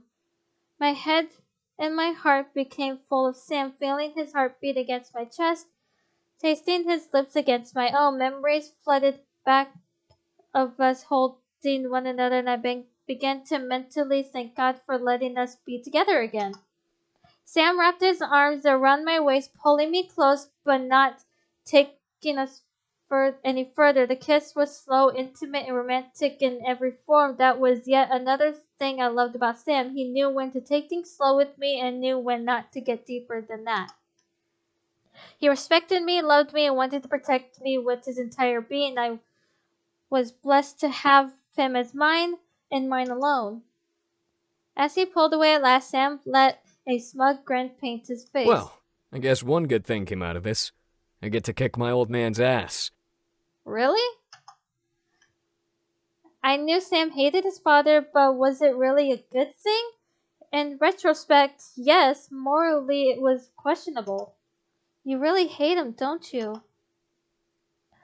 The smile on Sam's face slowly diminished to an angry expression, his eyes full of rage, but his mouth pressed into a fine line. Yeah, I do. Sam slowly stood back up and walked towards the fireplace, staring into it with his hands clenched into fists at his sides. That bastard made me and my brothers miserable for years. We finally escaped, and then he grows the balls to try to steal the woman I love away from me. Sam. That bastard kills for fun. He burns kingdoms to the ground for not submitting to him, and murders hundreds just because he can. He has a fucking harem of people and replaces every one of them with prisoners of war by the handful. If he had gotten his hands on you, if he even touched you, I would have... Sam? His fist tightened at his sides. I stared wide-eyed as blood, little by little, began to drip through the crevice of his fingers. I stood and rushed over, laying myself across his back, pressing my forehead to the back of his neck. Sam, it's okay. Is it? I looked up as Sam turned around to face me. He didn't touch me as his hands were still wounded from his tight fist, but his expression dimmed a bit to a look of sadness. I would have never forgiven myself if you fell into his hands. I stared deep into Sam's gaze, seeing the fear behind them. I was scared as well, but thankful to be saved by Seto and Diana. Someone above was watching over me carefully, and thanked God for that. Oh. I wrapped my arms around Sam's neck and leaned my head to his, pressing my forehead to his own. I'm safe now. Diana and Seto saved me from that. Thank God for that. Sam wrapped his arms around me, fist still closed, and pulled me to him tightly. I could see him biting his lip, almost piercing the skin, but maintaining some form of control. I frowned, but allowed silence to pass between us.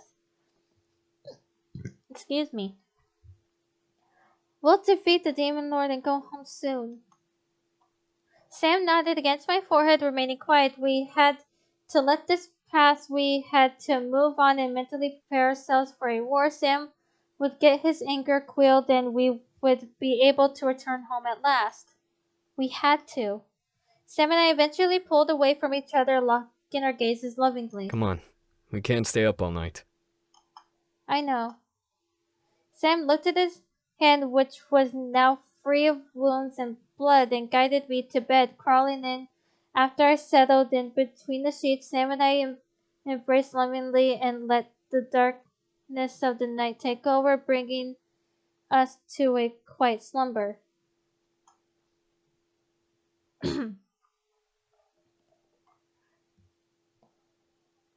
The dark of sleep was usually a friend of mine, only showing me nightmares.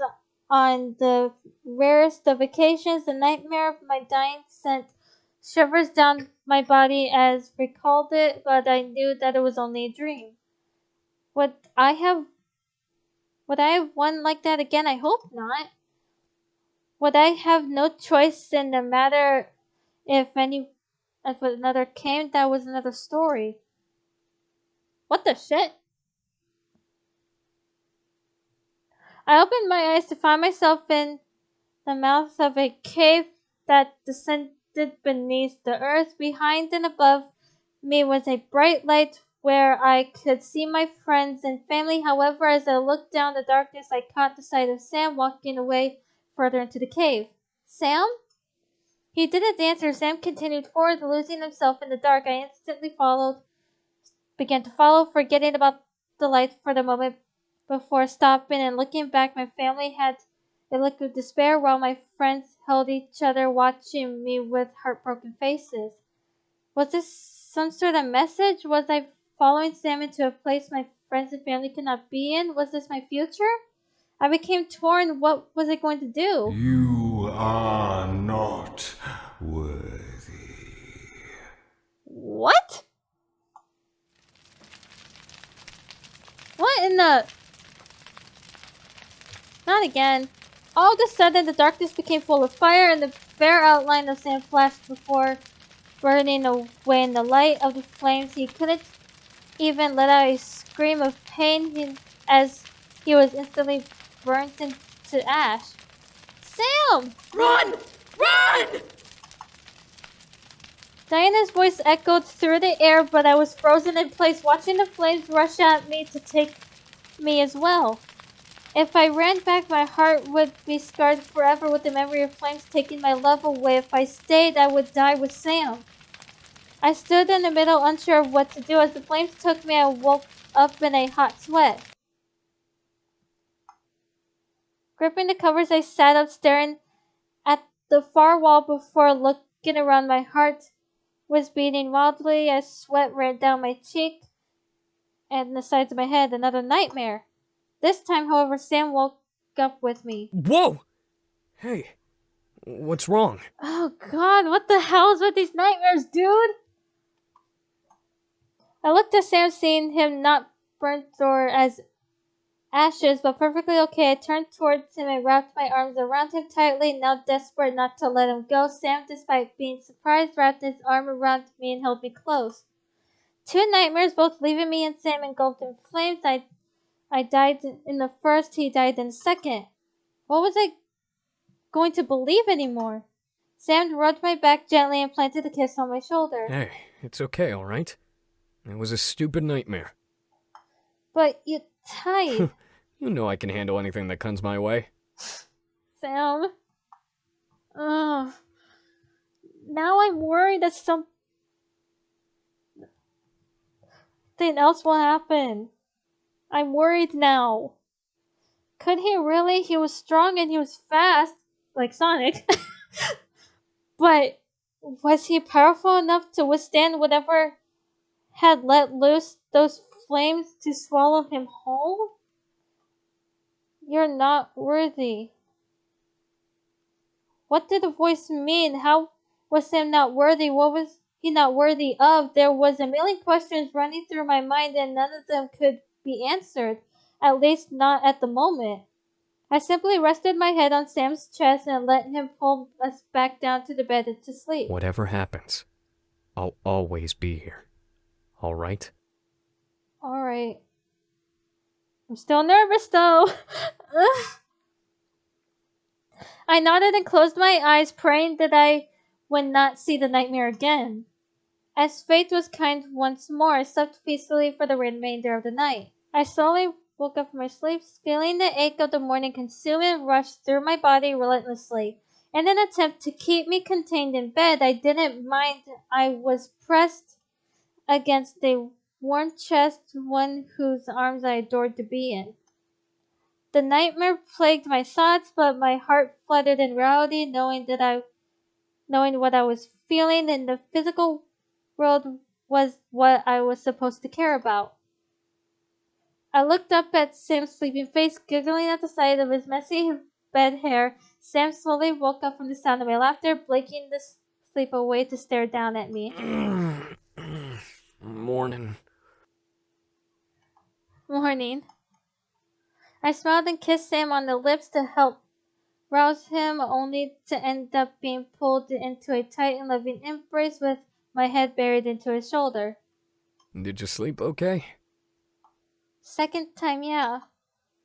Sam nodded and understanding against my shoulder as I wrapped my arms around him. I felt so warm and safe within the confines of his embrace that the thoughts of the nightmare I had vanished from my mind. It would come back, but it was gone for now.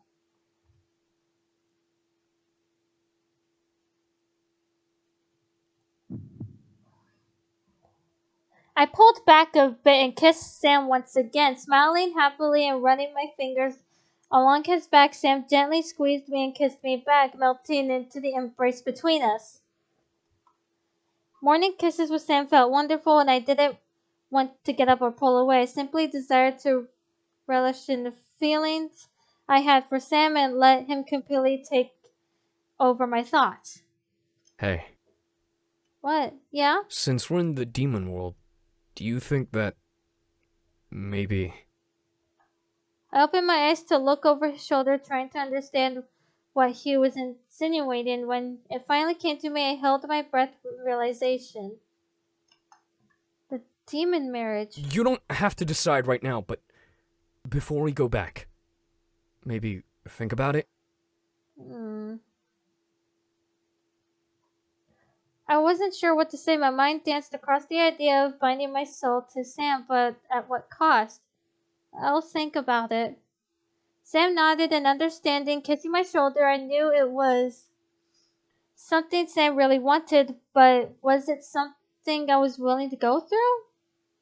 Sam gently loosened his embrace and pulled away to look at me with a tired smile. I don't want to get up yet. I laughed, knowing this was how Sam operated in the morning. He was definitely not a morning person, so seeing him curl up to me and ask permission to stay in bed was still an endearing sight that reminded me of how much I loved him. My heart warmed as I smiled and kissed his forehead. Then we don't have to. We can sleep a little longer if we want. Sam smiled and closed his eyes, pulling me against his chest with a hearty chuckle. Good. We can go eat later.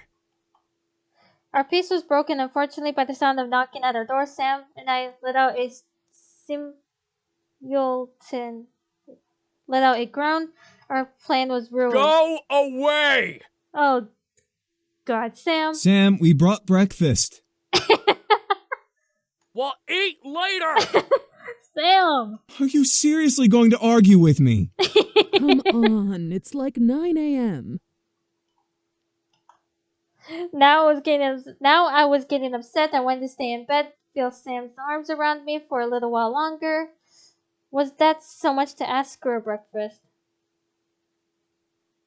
We have 3 more hours until noon. Oh my god, just get up already. We're burning daylight here. Oh God. Sam and I whined, now irritated at our plans to sleep and become ultimately impossible. However, we both understood that today was a new day and we had to start preparing to take on the Demon Lord. I slowly rose and sat up in bed, yawning as Sam, but I can't pronounce that word, followed suit. All right, come in. The door opened and poured the Incubi Brothers and their wives, carrying a plate of food each. James and Irdessa held out their 2 extra plates for me and Sam. Thanks, Dessa. You're welcome, Sparky. Thank you, James. Of course.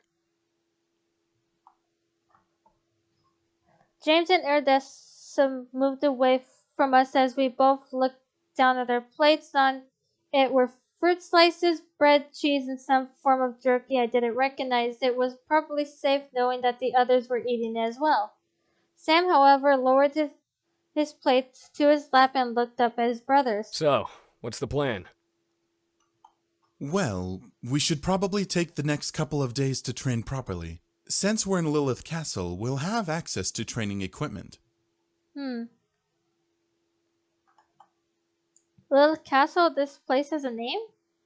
The boys and Irene, Eric's wife, nodded in reply. Sam stuffed a stick of jerky in his mouth and began to chew on it as Damien began to explain. The first succubus, Lilith, was exiled here after being cast out of Eden by the heavens. She became a demon and soon began to breed more incubi and succubi than the world could control. Wait, Lilith was as in Lilith from the Bible? Yes. During her time here, she established a kingdom with this very castle at its heart.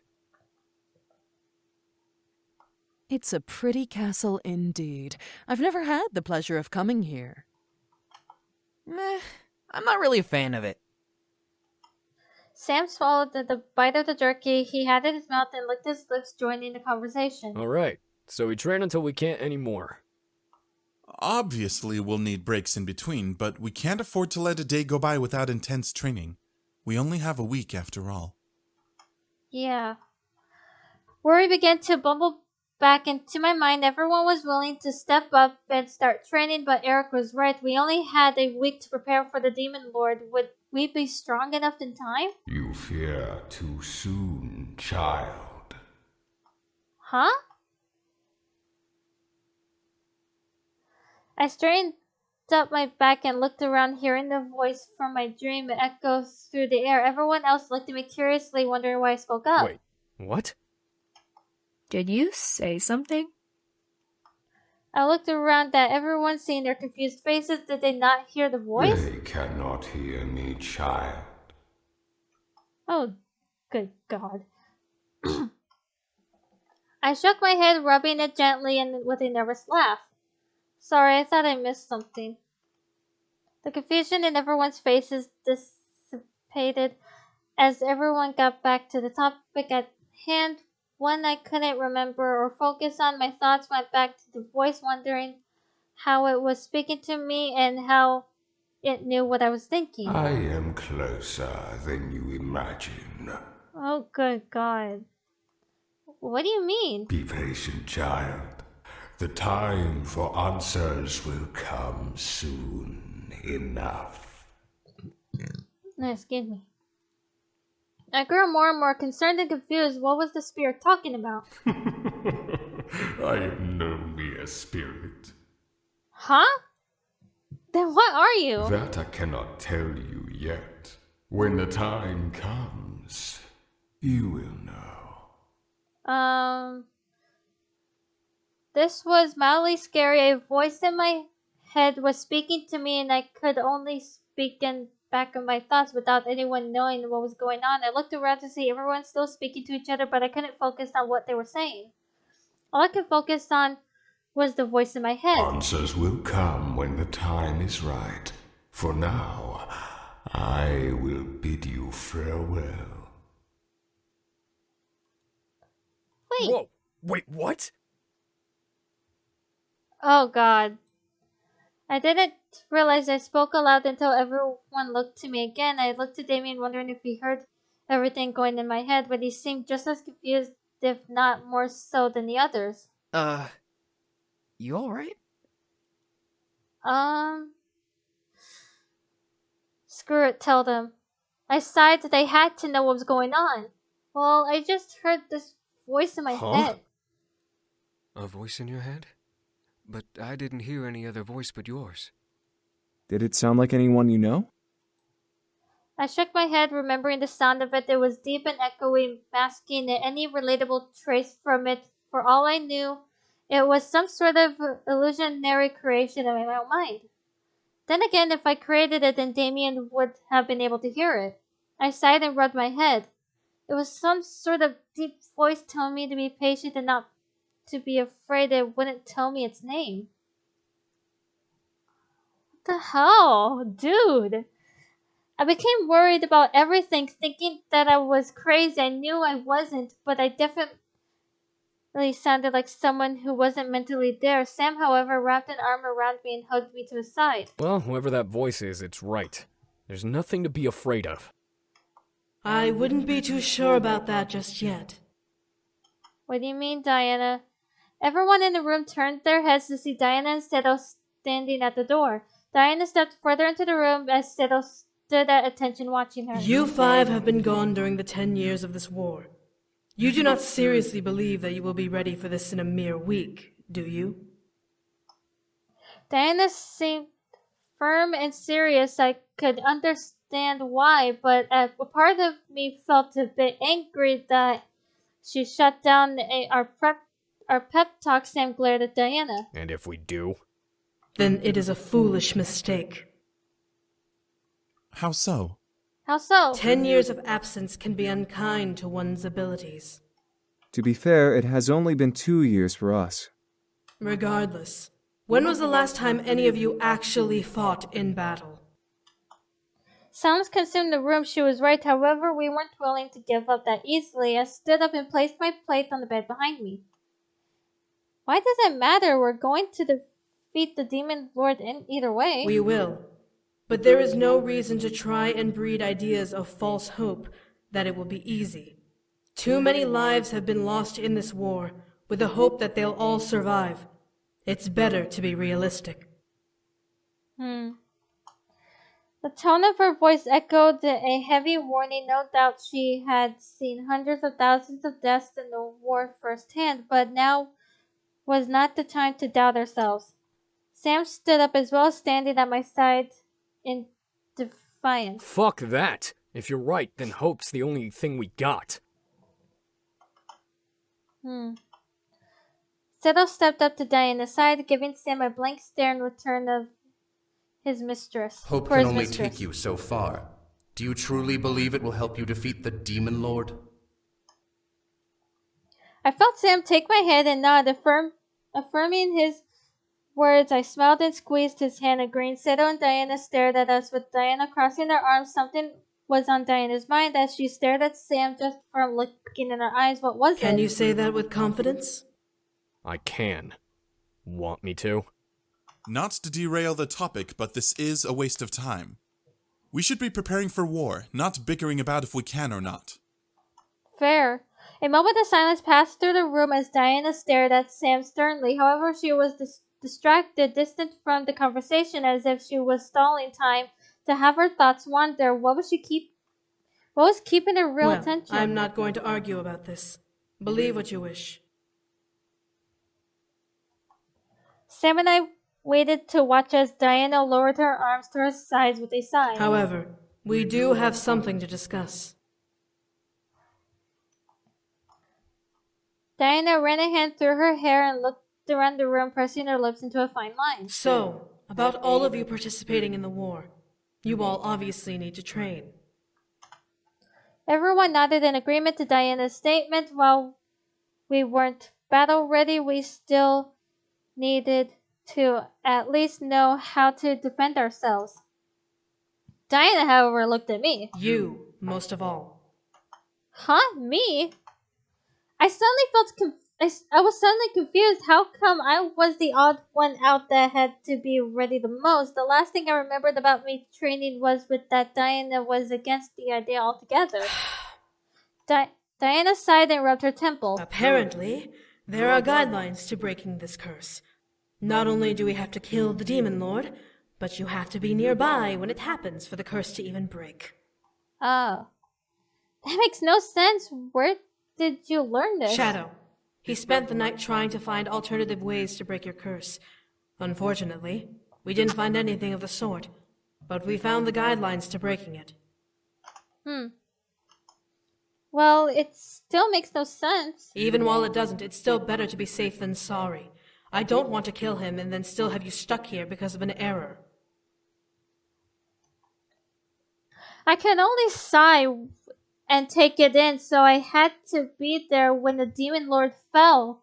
Great! Diana waved her hand diminishingly through the air, breaking my potential thoughts. Anyway, we can't have you dying on the way there, and we can't monitor you when we're in battle. You should at least know how to defend yourself. That's why we've come up with a solution. Huh? What solution? What solution? Simple.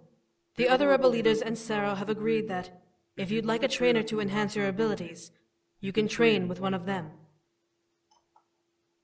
I stared, seeing Seto step forward with a nod. Each of the leaders is proficient in a different area of magic and battle strategy, good enough for self-defense. I can't speak for the others, but I can assure you that with Sarah's skill and training methods, you will be well prepared by the time the siege arrives. Okay. Seto nodded and bowed to me slightly. While I was flattered at the idea that I really needed a trainer, I knew Taekwondo and I at least knew how to defend myself, demon or not. Then again, we were in the demon world where magic was the norm. What would the others teach me? Diana ran a hand through her hair, looking to the side as she listed off each leader and their skills. Sergeant is a brute demon, bred from a nomadic tribe. He most likely teach you the ways of the brute demon, using your fists and speed to keep you alive. Shadow is, by definition, a shadow demon, so he'd probably teach you about dark magic, light manipulation, and assassination.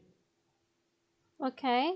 Rabbit is a wild magic-based animal demon, using her animal-focused energy as her weapon.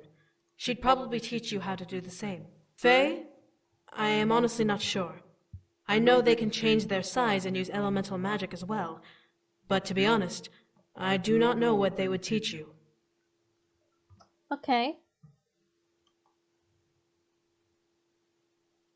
I choose... Let's see. I don't need a trainer. Sergeant, Shadow, Rabbit, Faye, or Seto. I choose... let's see.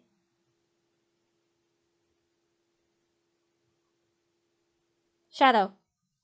Diana nodded. Shadow seemed very intelligent and knew the ins and outs of being sneaky and dodgy. It would definitely help in battle not to get hit and maybe take enemies by surprise. With that, Diana turned on her heel and left the room. Finish eating. Afterwards, you should start training. Alright. Everyone in the room nodded their affirmation as Diana and Seta left. Well, it looks like we'll be busy for the next couple of days. Yeah. This'll be fun. Man, training's gonna suck. It'll be worth it, though. Right. Damien's right. As we all finished eating, everyone left to either train or do things on their own. I left to start my own work, determined to be prepared for what was to come. The Demon Lord wasn't going to win. I wouldn't let him.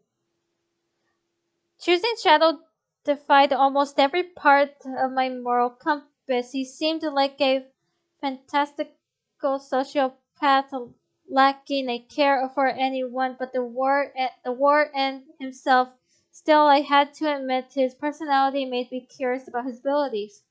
After all, he was the one that almost sent me back home through Diana's shadow. As the memory of the void finally filled my thoughts, I began to try and I can't pronounce that word, how it was done. Were Shadow's doorways here? Was Shadow just that powerful? How exactly was he able to a person's shadow into a void through the world? Maybe that was the reason why I chose him as my trainer. My curiosity about his abilities was pecking at me and I needed answers. Learning some of the abilities myself was just the icing on the cake. A part of me wants to continue this now, but a part of me wants to actually end this stream. I might continue this another time. So I think I might continue this another time, so we will save this and continue this another day. I'm not so sure when. So let's see who's live at the same time as I am, and I will end the stream. Ooh, Knight and Ender are live. Let's see. Ooh, Even Gamer is live as well. Let's see. I think I'm gonna go raise my sister. Alright, so I will continue this another day and continue Sims route soon. So I will see you guys next time. Bye.